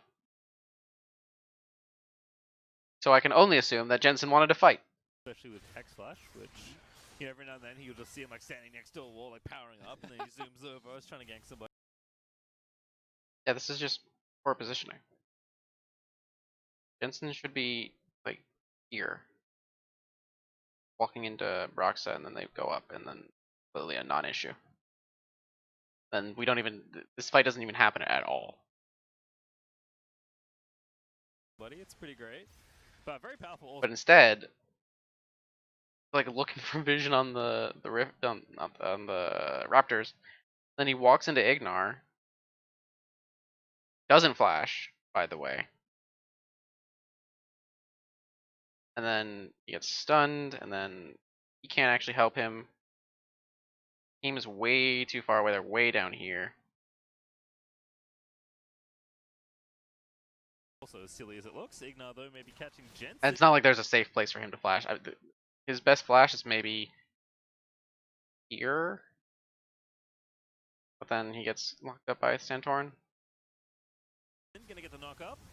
Damage out, there's the Syndra ulti, one more orb needed, is not going to hit, one more order. Ooh, the heal actually going to save him, never mind. Shut down there for PoE, but the kill is going to happen. These mistakes cannot be happening. To take down Power of Evil, but now he's dead as the rest of FlyQuest descend onto Team Liquid. A double kill there for Mash. But the kill, Jensen going to get the knock up. Damage out, there's the Syndra ulti, one more orb needed, is not going to hit, one more order. Ooh, the heal actually going to save him, never mind. Shut down there for PoE, but the kill is going to happen on the other side as Tactical's able to take down Power of Evil, but now he's dead. Power of Evil had to step. Did he have to step forward? One more order. Ooh, the heal actually going to save him, never mind. Shut down there for PoE. Oh, he does get it. But the kill. Mash would have gotten it.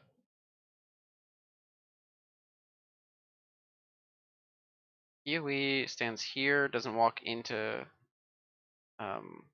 or JJ, so he can get this ball to hit and just give Mash the kill. This fight goes even better for FlyQuest. He's going to happen on the other side as Tactical's able to take down Power of Evil, but now he's dead as the rest of FlyQuest descend onto Team Liquid. A double kill. It's still possible that he just dies. As he takes down Core JJ. Yeah, his positioning could have been slightly better. Look at all the damage that Impact did not do to Solo. Okay, Santorin. He pops his ulti, and Solo just roots him and tanks the full ulti. He lost maybe 5% of his health to the full cannon ultimate there with the Aftershock proc, with his Spirit Visage. So, you know, just they might get the next and denied essentially all of the power they do from that cannon TP coming in. FlyQuest closing that gold gap. Yeah, they do. Take a turret. They will Proxy charge doesn't, here on this second turret also, and FlyQuest really starting to look maybe very, if Proxy very hits good. You know, a smite here for TL is I just think that they got straight up out drafted because, you know, when we look at some of the other comps that we've been seeing this weekend, it's like, okay, one team's really good at team fighting, but the other team's really good at split pushing. Well, both these teams have to team fight, and one is just better at it. You know, anytime FlyQuest is able to find someone from TL, they are going to have the opportunity to straight up engage. Now, watch Solo. Like, look at that damage. He's pretty much full health coming out of a full ultimate from Impact. So, you know, TL is going to have to be very clever about finding these angles. Yeah. Have Impact coming from somewhere where Solo cannot intercept him, where he's able to get this fight just shouldn't happen at all. This is all by Jensen fights, but if FlyQuest for positioning. knows what you're going for, if they see you going for that engage and Solo is able to just lock down those key members, and it becomes very trivial for the damage dealers of FlyQuest to kill off the members of TL, while Solo and Santorin. It's a weird one too, because yeah, I mean Santorin's been an absolute I don't know menace in this team fight. what the communication is in that specific instance. I feel like Jensen's unsavable. That much. Yeah. Not a lot of damage being done right now onto this Maokai, who is 2 items and counting. Feeling nice against the dual AP threats of TL. Yep, and he will have to run away, obviously, because no one from his team is down on that side. If it's just a straight up 1v1, with the sap magic, you just walk up to him and you get 1 punch off, and you start to heal back most of that damage. It's gonna be the position where nothing really on Maokai, has to happen. Do have that Sphere of Visage plus the sap magic passive. FlyQuest is in the lead. Not really, but they are stronger. Actually, really interesting. Yeah. This should also not be happening. Hold on. So they were actually even, which is good for FlyQuest, and they also had good map positioning. We actually pretty much. I know they went into replay, so I can't necessarily know. So from here, Mash goes top, Evil and Santorin go mid, Ignor's already mid, Maokai goes bottom. There's really nowhere that TL can aggress onto. There's no objective to take on either side. I mean, Baron's up, but that's not a realistic thing for TL to do, at least from this position. They can potentially sneak it, but kind of dicey. So Mash this tower. I'm not sure how tactical was here. Bad. Here was here. I mean, there's nothing to really get or do. And FlyQuest are capitalizing on. Yeah, they just moved properly. And I have no idea what tactical was doing. If they're able to do that, they can win out these team fights. But if FlyQuest, I think Mash's ult was to check out Baron. Solo is able to just lock down those key members, and it becomes very trivial for the damage dealers of FlyQuest to kill off the members of TL, while Solo and Santorin and Ignar just buy time. Yeah, I mean Santorin. They're doing a 1-3-1. In this team fight. TL's doing a 1-3-1. As Solo and Jensen. Oh man, I don't think Solo really minds that much. Yeah. I mean, he's not a lot of damage. Doesn't really care. I talked about this. I mentioned that they didn't really build Leandries. They just didn't go into Leandries. The Morello, which is useful, but not Leandries, to actually deal damage to that target. Set is another champion that also is negatively affected by, that would not like Leandries on the opposing team. It just seems weird that they wouldn't even be going for it. I think he goes. Yeah, this is Ludens, which is really not great.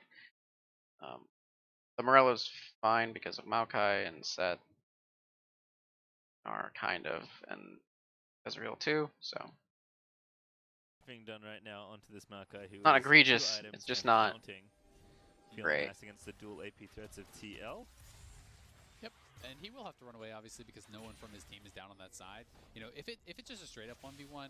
Yeah, I think that the Morello's fine for impact, but he definitely wants to get a Leandries. Most of that damage, the healing becomes really, really insane. And maybe Morello can be third. I think Morello third is better. So another turret does go the way of FlyQuest, pretty much dead even at this point, and Tactical's in trouble. I have no idea how Tactical got into that position, but sure. Yeah, Tactical, that felt like you just needed to accept your death. It seemed like a bit of a misclick. Also, wait, he flashed. And then he kind of started walking back towards his opponents and dropped a pink ward, I do believe, in that. Shouldn't be doing that either.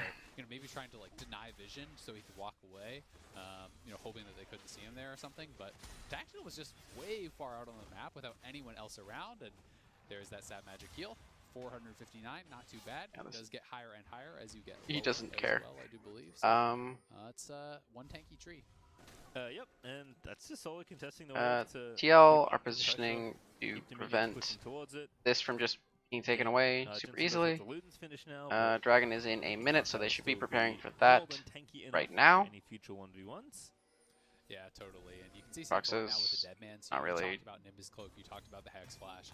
With that Deadman, you are TV is not up, quick, and you can but find this is he's on the side for Dragon. just by flashing in, chilling smite. So I don't think that Baron is really the place that TL should be looking at, because that's not really where FlyQuest is looking. You zoom in there and can look to grab people. I think we're clearly looking at Dragon. Very far back. You know, they know anytime Santorin is missing, it is pretty dangerous to be out in those side lanes. So I think that these wards that they placed here didn't make any sense. So it's pretty difficult for TL. They're kind of getting choked out a little bit here, but they're looking for Power of Evil. Yep, Santorin just going to dive in. Edgy's fail doing a lot of work there as Fate's Call is going to be used back onto Santorin though.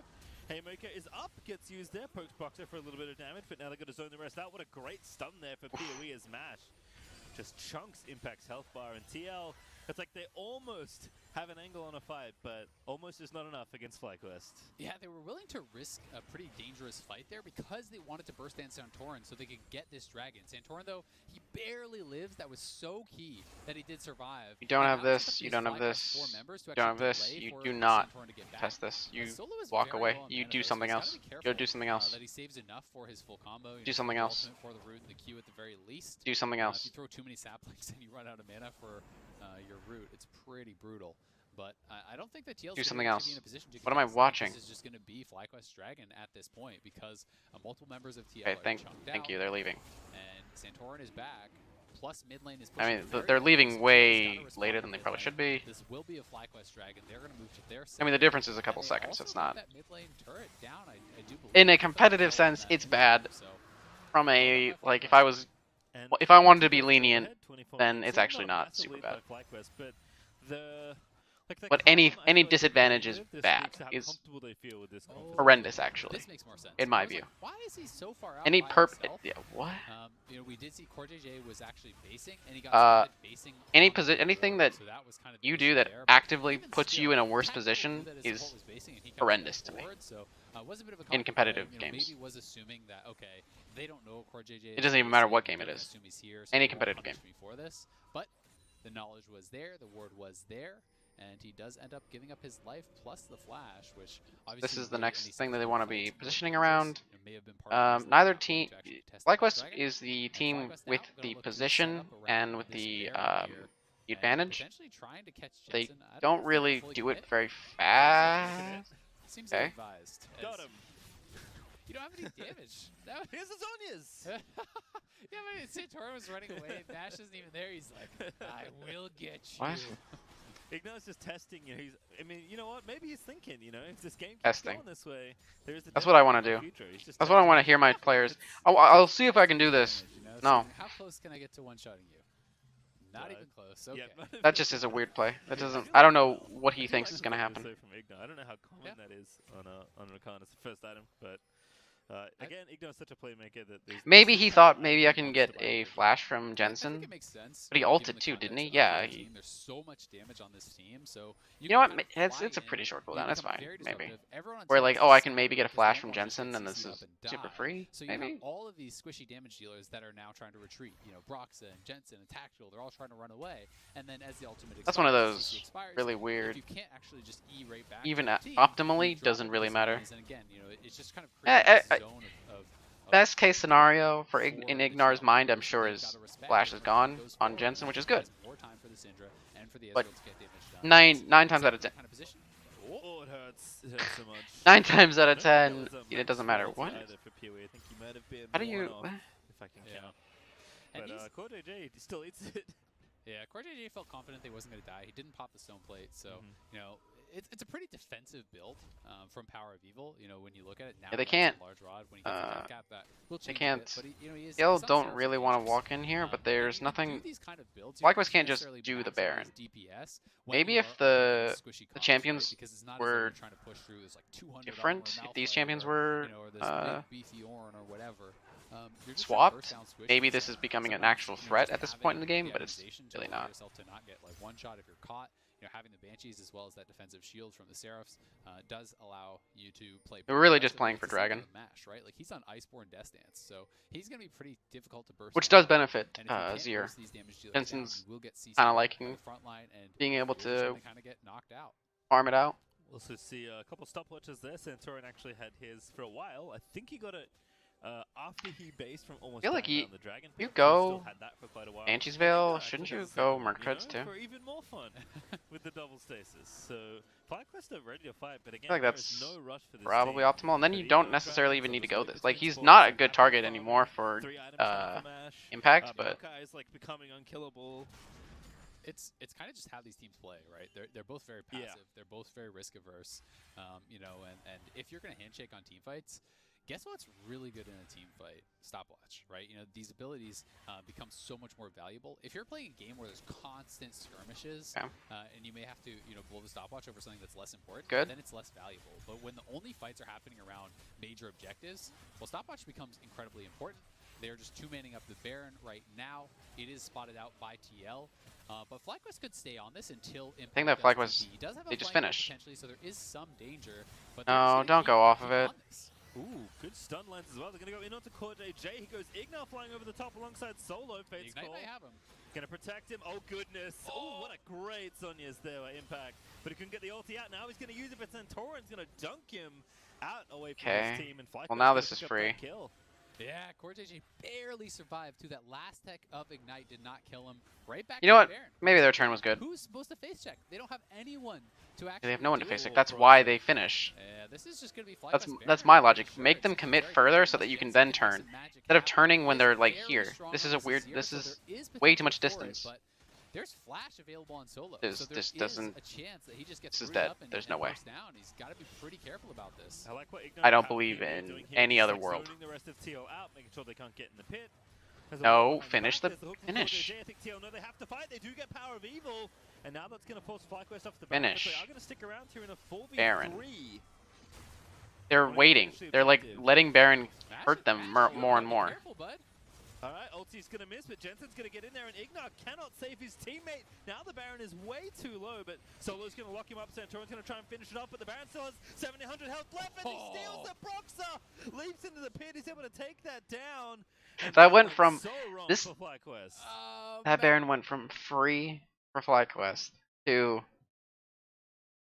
we actually just get aced, nearly aced. No, they didn't get aced. We lose 3 members, and then we also give them Baron. Okay.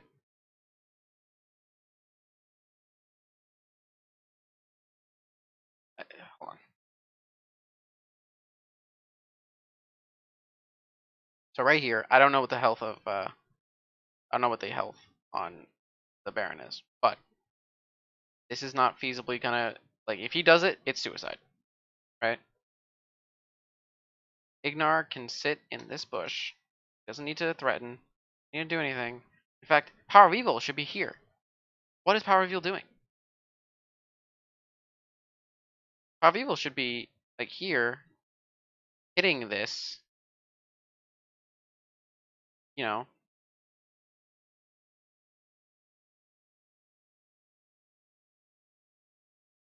And if he's here hitting this, he adds, you know, it's not inconsequential damage.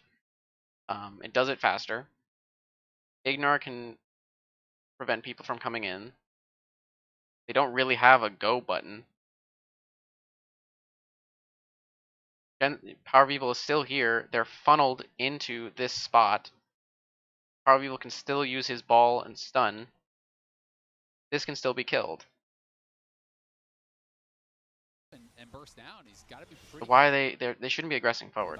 I like what and then look, they kind of stop. PoE doing here, just like zoning the rest of TL out, making sure they can't get. Why do they slow down damage so much?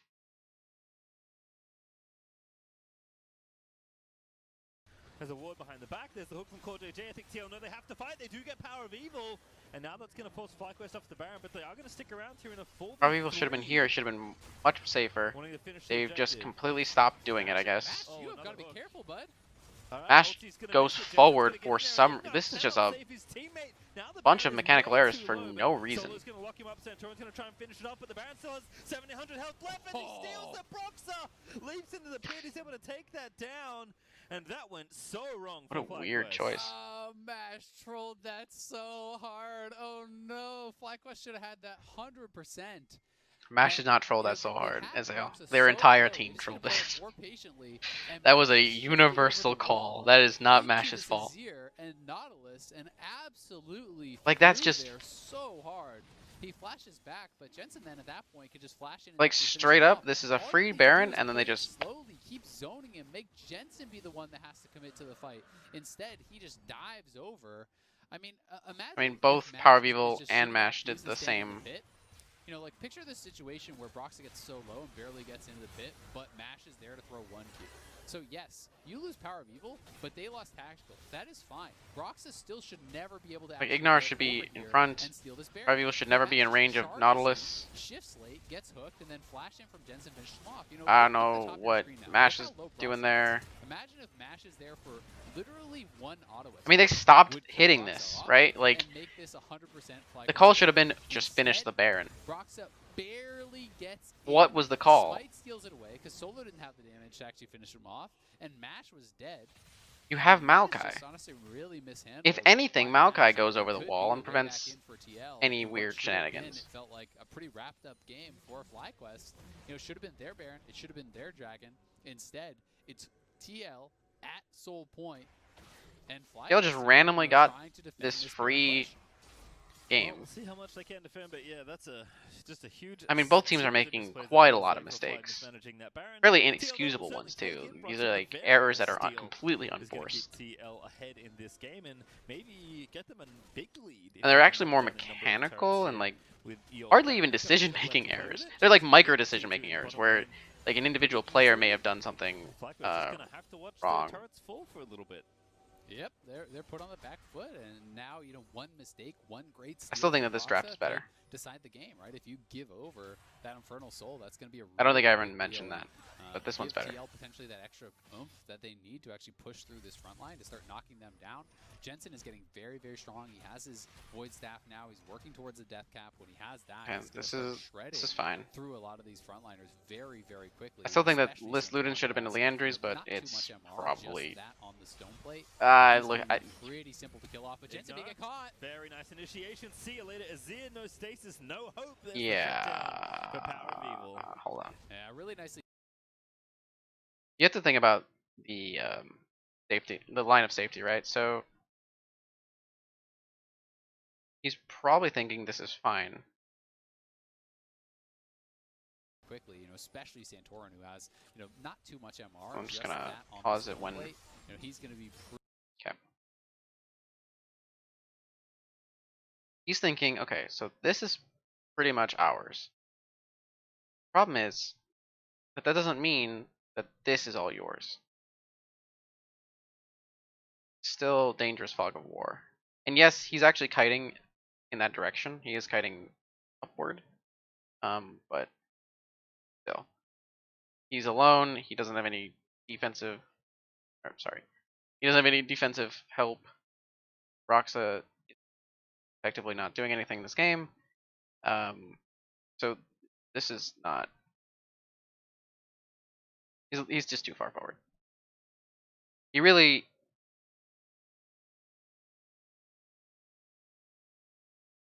I think... I don't want to call it greedy. I mean, it was greedy, I guess. Because what he could have done is he could have just walked with Broxa this lane and then all walked out. And then this is not even possible. Because the minions are going to eventually go forward because they're in this thing. They're 100% going to push it. Because, you know, you just know they will. That's just the behavior in the league. So, yeah, he can just be over here and then back out with his team. Pretty simple to kill off, but Jensen may get caught. Very nice initiation. See you later, Azir. No stasis, no hope. There's the shutdown for Power of Evil. Yeah, really nicely done. They knew he didn't have flash because he had flashed in to actually kill off Mash previously. So when TL shows multiple members in the top side, Ignar took the opportunity to go for that. Does cost his flash and his ultimate, but they get that shutdown onto Jensen. But Jensen has his death cap complete, and he is going to be really, really threatening. If he can stay safe, he can win TL this game potentially. But because he has 0 defensive itemization, he is really at risk of those types of plays. Yeah, it feels like tough on both ends, right? Like both Syndra and Ezreal can poke you pretty easily. Syndra, if she stuns you, might just kill you, given where you are right now. And then the other side is you also have to... Okay, so Jensen actually, he just finished his Rabadon, so he's really strong. So it does seem like FlyQuest should be well equipped to handle... On low MR targets, he actually is doing a lot. There's only one low MR target, but, and even that, Ezreal's probably got the lowest MR. It might actually be. It's probably Ignar, actually, but... It's not necessarily just going to win you the game, so... FlyQuest have all the tools they need. I mean, very clearly, they were in control of this game for a while. But big mistakes are really punishing, especially when you're running only a 2 damage composition. When I guess with Void Staff, he's just doing a lot of damage. Yeah, it's get things done. So if he doing makes a lot. Mistake, it costs you so much. Ooh, Fate's cool. Yep, caught it back in. Switcheroo there on the Ignar. Power Reaver the target once again. Lets the ulti rip on the Broxah, but doesn't quite get the kill. Santorin chasing down. They're wanting to prevent having control of this area. This is fine. Does have time before the dragon spawns, but does want to be here for this fight. And that is his defensive itemization saving him right there. He was low enough that without the Seraph Shield, without the Banshee Veil, he would have been dead for sure. Ignar here, spotting Core JJ, trying to push them back. It is still a minute until the dragon is up, so there's not really any risk of actually, it getting rushed down. I don't know if like Power Evil needs right now just to fight for teleport.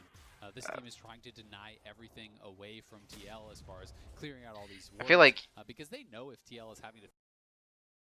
You just have Maokai here, and then you can just...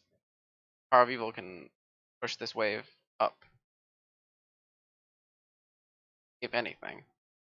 And then if he needs to teleport, if like 30 seconds in, it seems like he needs to teleport, then he can teleport in, but this position doesn't look like Power of Evil needed to teleport at all. Face check in, TL is really, really squishy, right? They're pretty much reliant on setting Nautilus in and hoping that they can just Callista ult out the Nautilus to save him once he gets engaged on, and then having Jensen kind of in the backline just dealing damage. That is the way that they're going to have to get vision back. Yeah, Mash just making sure mid stays pushed out. 30 seconds now till the dragon is up. Jensen does have TP, so don't worry about him being top lane. Just making sure to get a bit of pressure. I feel like Ignar should have Red Trinket, but that's maybe just me. And there's still some vision here as well for TL that they've managed to keep. If he has Red Trinket, he actually... Look at all the wards he could have gotten rid of. Who is going back? Is Mash going back? Also, Solo still only has a yellow trinket. What is going on? This is weird. No wonder it doesn't feel like they can deny any vision. Didn't have a vision toggle there, but seeing Mash went back, that's the one that really does make the most sense.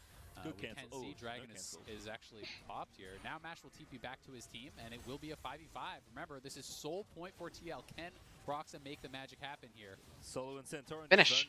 Oh my god, their calls are so weird. Okay, this is fine. Broxah is probably dead. No, he's not. This is really dangerous for no reason. Solo's unkillable. Now it's a 5v4 for Team Liquid. That's going to force Solo's flash. They have Stone Plate. As Nautilus did have the hook lined up. So the dragon goes over, but TL. Actually, in good position for Baron. That's actually the big win here. Because TL... Santorin's dead. If Jensen goes down, that would be very Baron. Okay.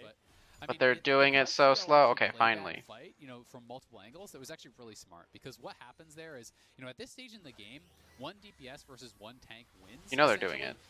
Whoa. Test this now. Yeah. Oh, good hook. Power of Evil, though. Oh, they just kill him. Here comes Jensen, finding the and Power of Evil's dead. Jensen flashes over. Ignar. But I don't think they can get any follow-up here. Ignar into stasis, smashes again, but he's caught between the rest of Team Liquid, and that's an easy kill for them. And they also got the Baron, by the way. Yeah, Mash flashing in there. FlyQuest super overcommitted on killing off Jensen. Yes, you get it, but you're giving up multiple lives for it, and the Baron buff is over. Okay, the way that people are using TPs are kind of... FlyQuest is really mismanaging this. Kind of weird. And TL, I mean, in the case of Impact, he has unsealed spellbook, so you can argue that he can switch over and him being in position means that he can Maokai, use plus like a if they're not going combat-oriented to kill off summoner the spell. Rays and the cannon by themselves, you But need the damage that, dealers behind you. I don't know if Whereas that's TL actually can win necessary. these small In any other skirmishes. case, I don't know if that's Now necessary. they're potentially looking to It's actually not just even. end the game. They're going to keep pushing because they know there's no Yeah, way. oh yeah, they just win the Yeah, game two here, don't they? tanks here, good map ulti there for Solo. Because of They have to wrap it going up. for Good ult from Impact though, gonna try and lock Jensen. down Santorin, but depth charge out in on as Ignite dashes in, gets 2 with the knockup, but Oh, okay. gonna force the QSS out of tactical. They do defend their Fine. base, so FlyQuest will not lose their Nexus. Nice ulti as well from Mash. It's gonna poke down tactical, but Broxer quick draws out of the way. And we're gonna have another reset, but still a lot of damage done by this Baron from TL. Yeah, they're in a good position. I mean, they have a lot of gold. So here is the. I'm not interested in that. What I am interested in is what do they do next?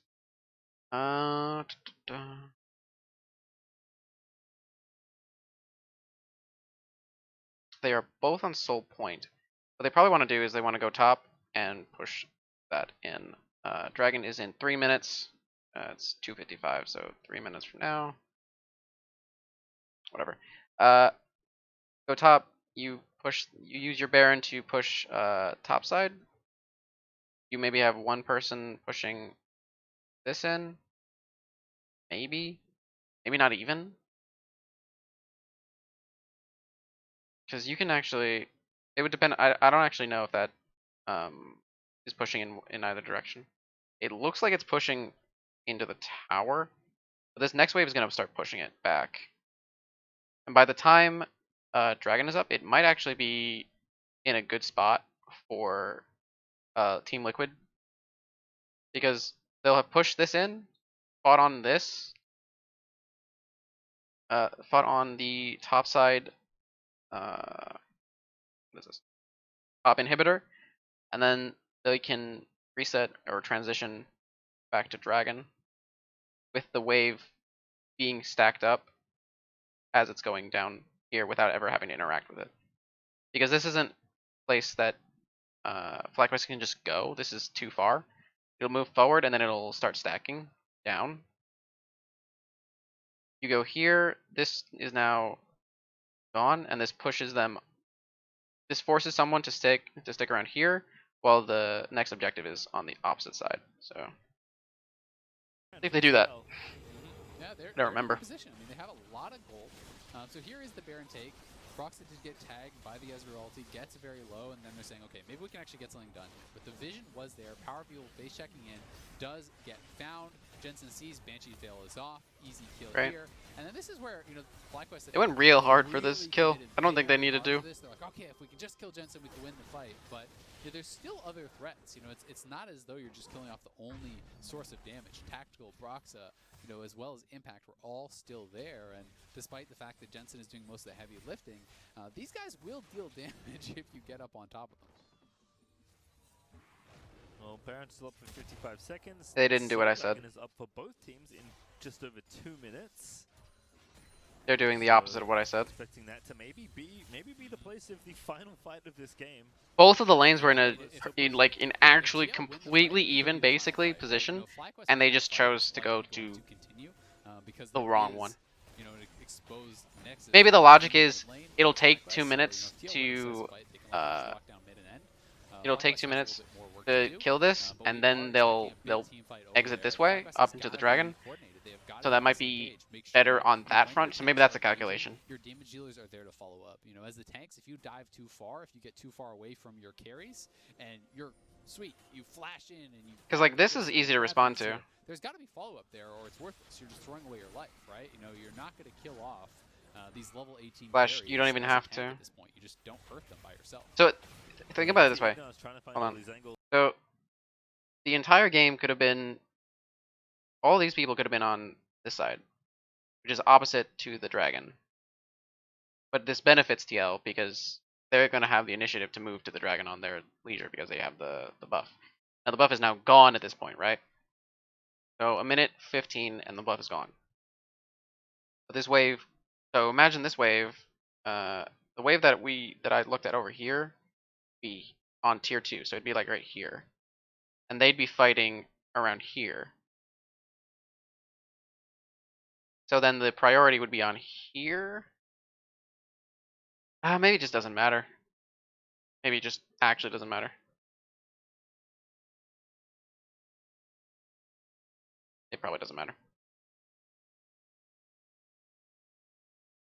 But Team Liquid doing a nice job of making sure they have. Because if the wave is here, sure it still gets cleared pretty much the exact same way. And actually what ends up happening here is that a minute before, you have to have someone here clearing, or you just lose out minions on top side, which... Nice combo there. Igna with the Zonya is going to dance back to his teammates. Okay. Or they just fight randomly. That is such a big pick. They've got to run. I mean, Jensen's not even going to be alive for the dragon. He went back in. Now he's just dead. Not sure if he meant to click in that direction, but FlyQuest going to find a straight up siege. Power of Evil, though. How do you get UATL can lose in a straight up siege.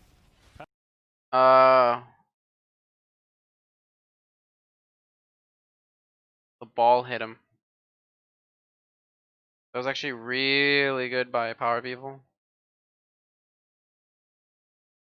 Because he predicted his location based on the Sand Soldier. So he hit him with the ball, and then now he's dead. Ignore ults, goes over the wall. Dead. And there's nothing they can do to stop it.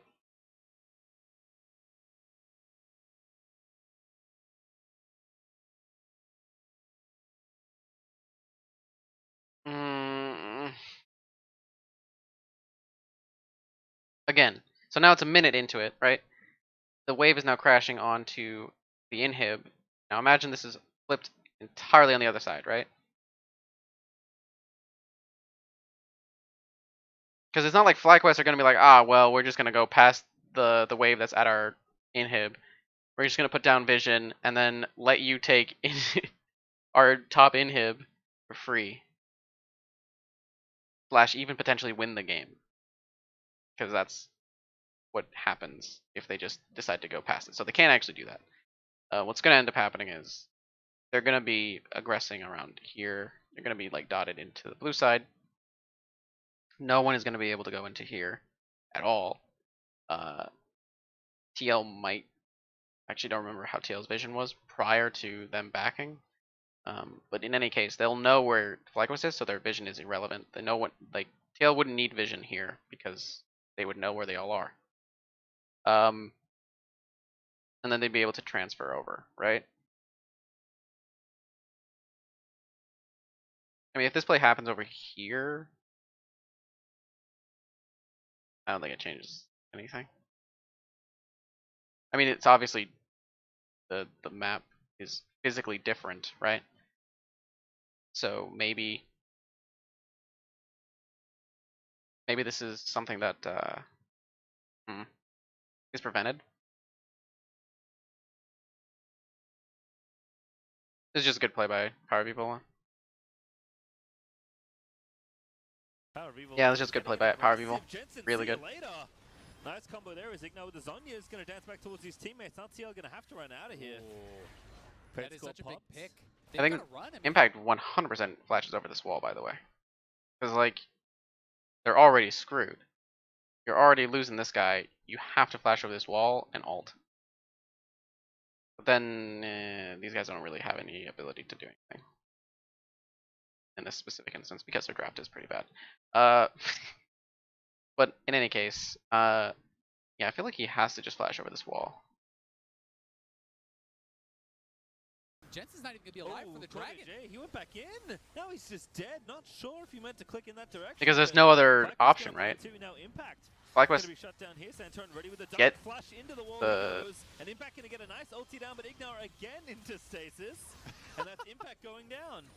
Yeah, and now TL that Zonya's cave has come in so many times. It's just been so useful. So now they just get Infernal Soul, right? So Power of Evil just let them just hard carried that and gave them Infernal Soul. Jensen was posturing pretty aggressively, and because he has none of that defensive itemization, if you do misstep at all, you can get burst down. Now picking up the Codex, that's likely going to be building towards the Zonias, but still could be some time. And now FlyQuest should grab Infernal Soul here. And again, I think despite the gold lead, with that Infernal Soul, they're back in control. You know, they still have the better composition, but they've got to be able to execute because, you know, they have, I think, been in a winning spot a number of times this game and kind of made some critical errors, flubbed it a bit. I don't know how he saw that. We'll see if they can manage it a little bit better this time. Yep, Infernal Soul though does go over to FlyQuest, as you mentioned. Power of Evil. Maybe that's just random. Maybe he was just ulting to do it to kill the dragon faster. I'm not sure. To watch all split long, and we'll watch it again here. Yep, let's see this one more time. That pink ward on the side spots Jensen. Ah, it was a ward. Okay. Like you said, that's all Power of Evil. I mean, he started out. It was really well done. Roxa just doesn't want to hit these ults. It doesn't really matter. I think here you just feel like here you just flash over. I think he's just saying, we're gonna die. I don't know what Core JJ. I don't know what that was. Because he can definitely go the other way. Everyone dies. Maybe the game ends. You don't really know. Like probably not because of the minion positioning, but still. I think willing to give up his life there, and then Ignar, you know, showing the power of the double stasis, uses the second one, stays alive, and now it is that Infernal Soul here. So TL are in the lead, gold-wise.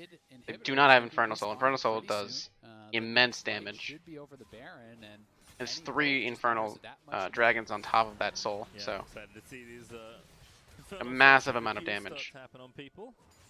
TL though not so excited about that prospect. Again, they got threats. Oh, cool, JJ. He's okay. Yeah, I mean, one of the biggest things about Infernal Soul, you know, from a tank perspective, is your little bits of damage matter a lot more, right? You know, Jensen's someone that doesn't have lifesteal. You hit him with like a Maokai sapling. All of a sudden, just that proc is actually much more significant. You know, every little bit of poke that lands. In fact, looking for a sticky, so to speak. It's that much looking more for dangerous. a wait. What the hell is that? You're in this flanking position, but Solo is just boxing him out. You know, as long as he knows where he is. He was looking for a flanket. That was a highlighter. Nice Ignar going for an engage. Really only gets.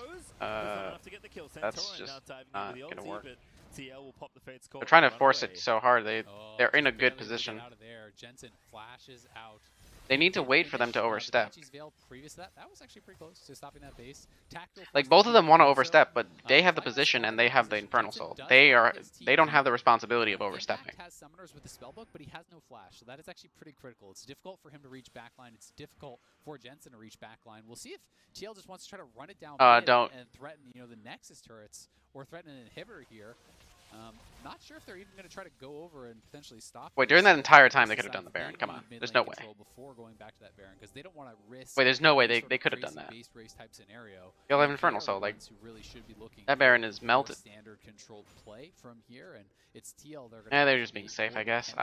On, you know, split up, making their opponents mismanage. Oh yay! This is the game-losing fight. Look at Ignar.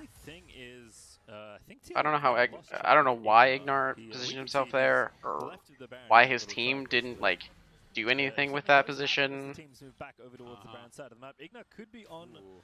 TL are looking to Baron. He has really done a good job of sneaking. He is super sneaky, but what does he actually accomplish here?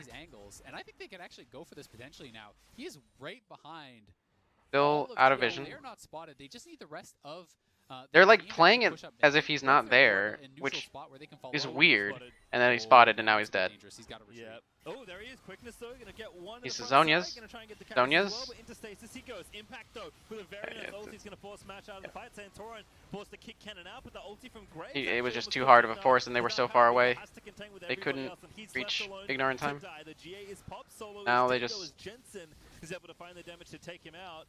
And the long con flank They does not work can, I think, win just. that fight. Yeah, he gets No, they don't have spotted, minions. They have to and just because do he the got Baron. spotted, he had to go when his teammates weren't in a position to actually follow up. So despite the fact that they had the Infernal there, it was a really well played fight from TL.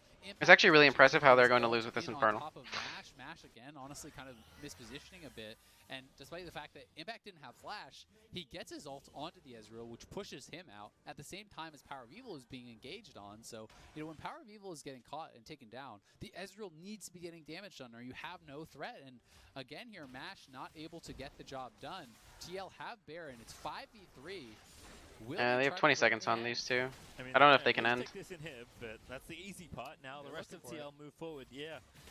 Despite the Infernal Soul, Team Liquid moving They have to go for a fight in order to win the game. But they have Infernal Soul, and that's. Yeah, it doesn't. Alright. That's kind of impressive. PSU, but he's still fighting it out here. Mash living for a little while longer, but see you later. Nexus Team Liquid, a very back and forth affair, but they will take let's just. All right, so optimally, obviously, there's the way that they were doing the vision. Hard to know.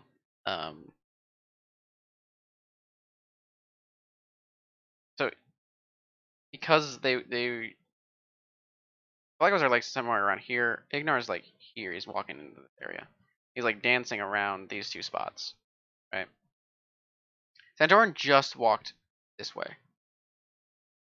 So obviously ETL have no reason to believe that anything is dangerous on this side. Because why would there be anything dangerous here? So they just walk up, right? They walk around here, they walk into this area. I mean, Santorin just gave up position on this, went down. If Santorin's not here, like, are Mash and Power of Evil gonna be like? Is Ignar? Are they all gonna be here waiting for them? Like, I don't think so. So most likely thing is they can just go into this area and this area and this area pretty much for free, at least around here. Instead, what they could have done, what FlyQuest could have done, is Santorin could have aggressed, could have kept aggressing, maybe like hugging this wall. Ignar didn't need to actually do anything. He could have sat in this, could have sat in the pit, in the Raptor camp, and then waited for his team to be in position around here, and then showed himself. And then his team could have moved forward, or his team could have moved forward, and then he showed himself. Instead, he's just like dancing here, shows himself, he gets killed. His entire team has to like rush in to save him, and they lose. All of TL, they're not a lot spotted. of weird the rest of, decisions. Their team to actually push up mid lane. Once they're more in a neutral spot where they can follow up on it. Spotted.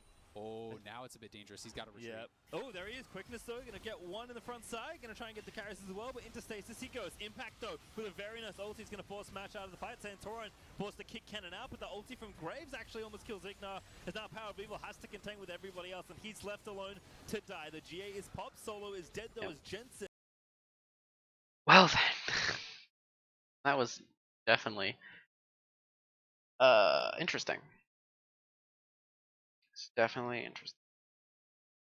I think next time when I do this, I think I want to do specifically looking at one team and only really focusing on one team as if I was like reviewing for that one team.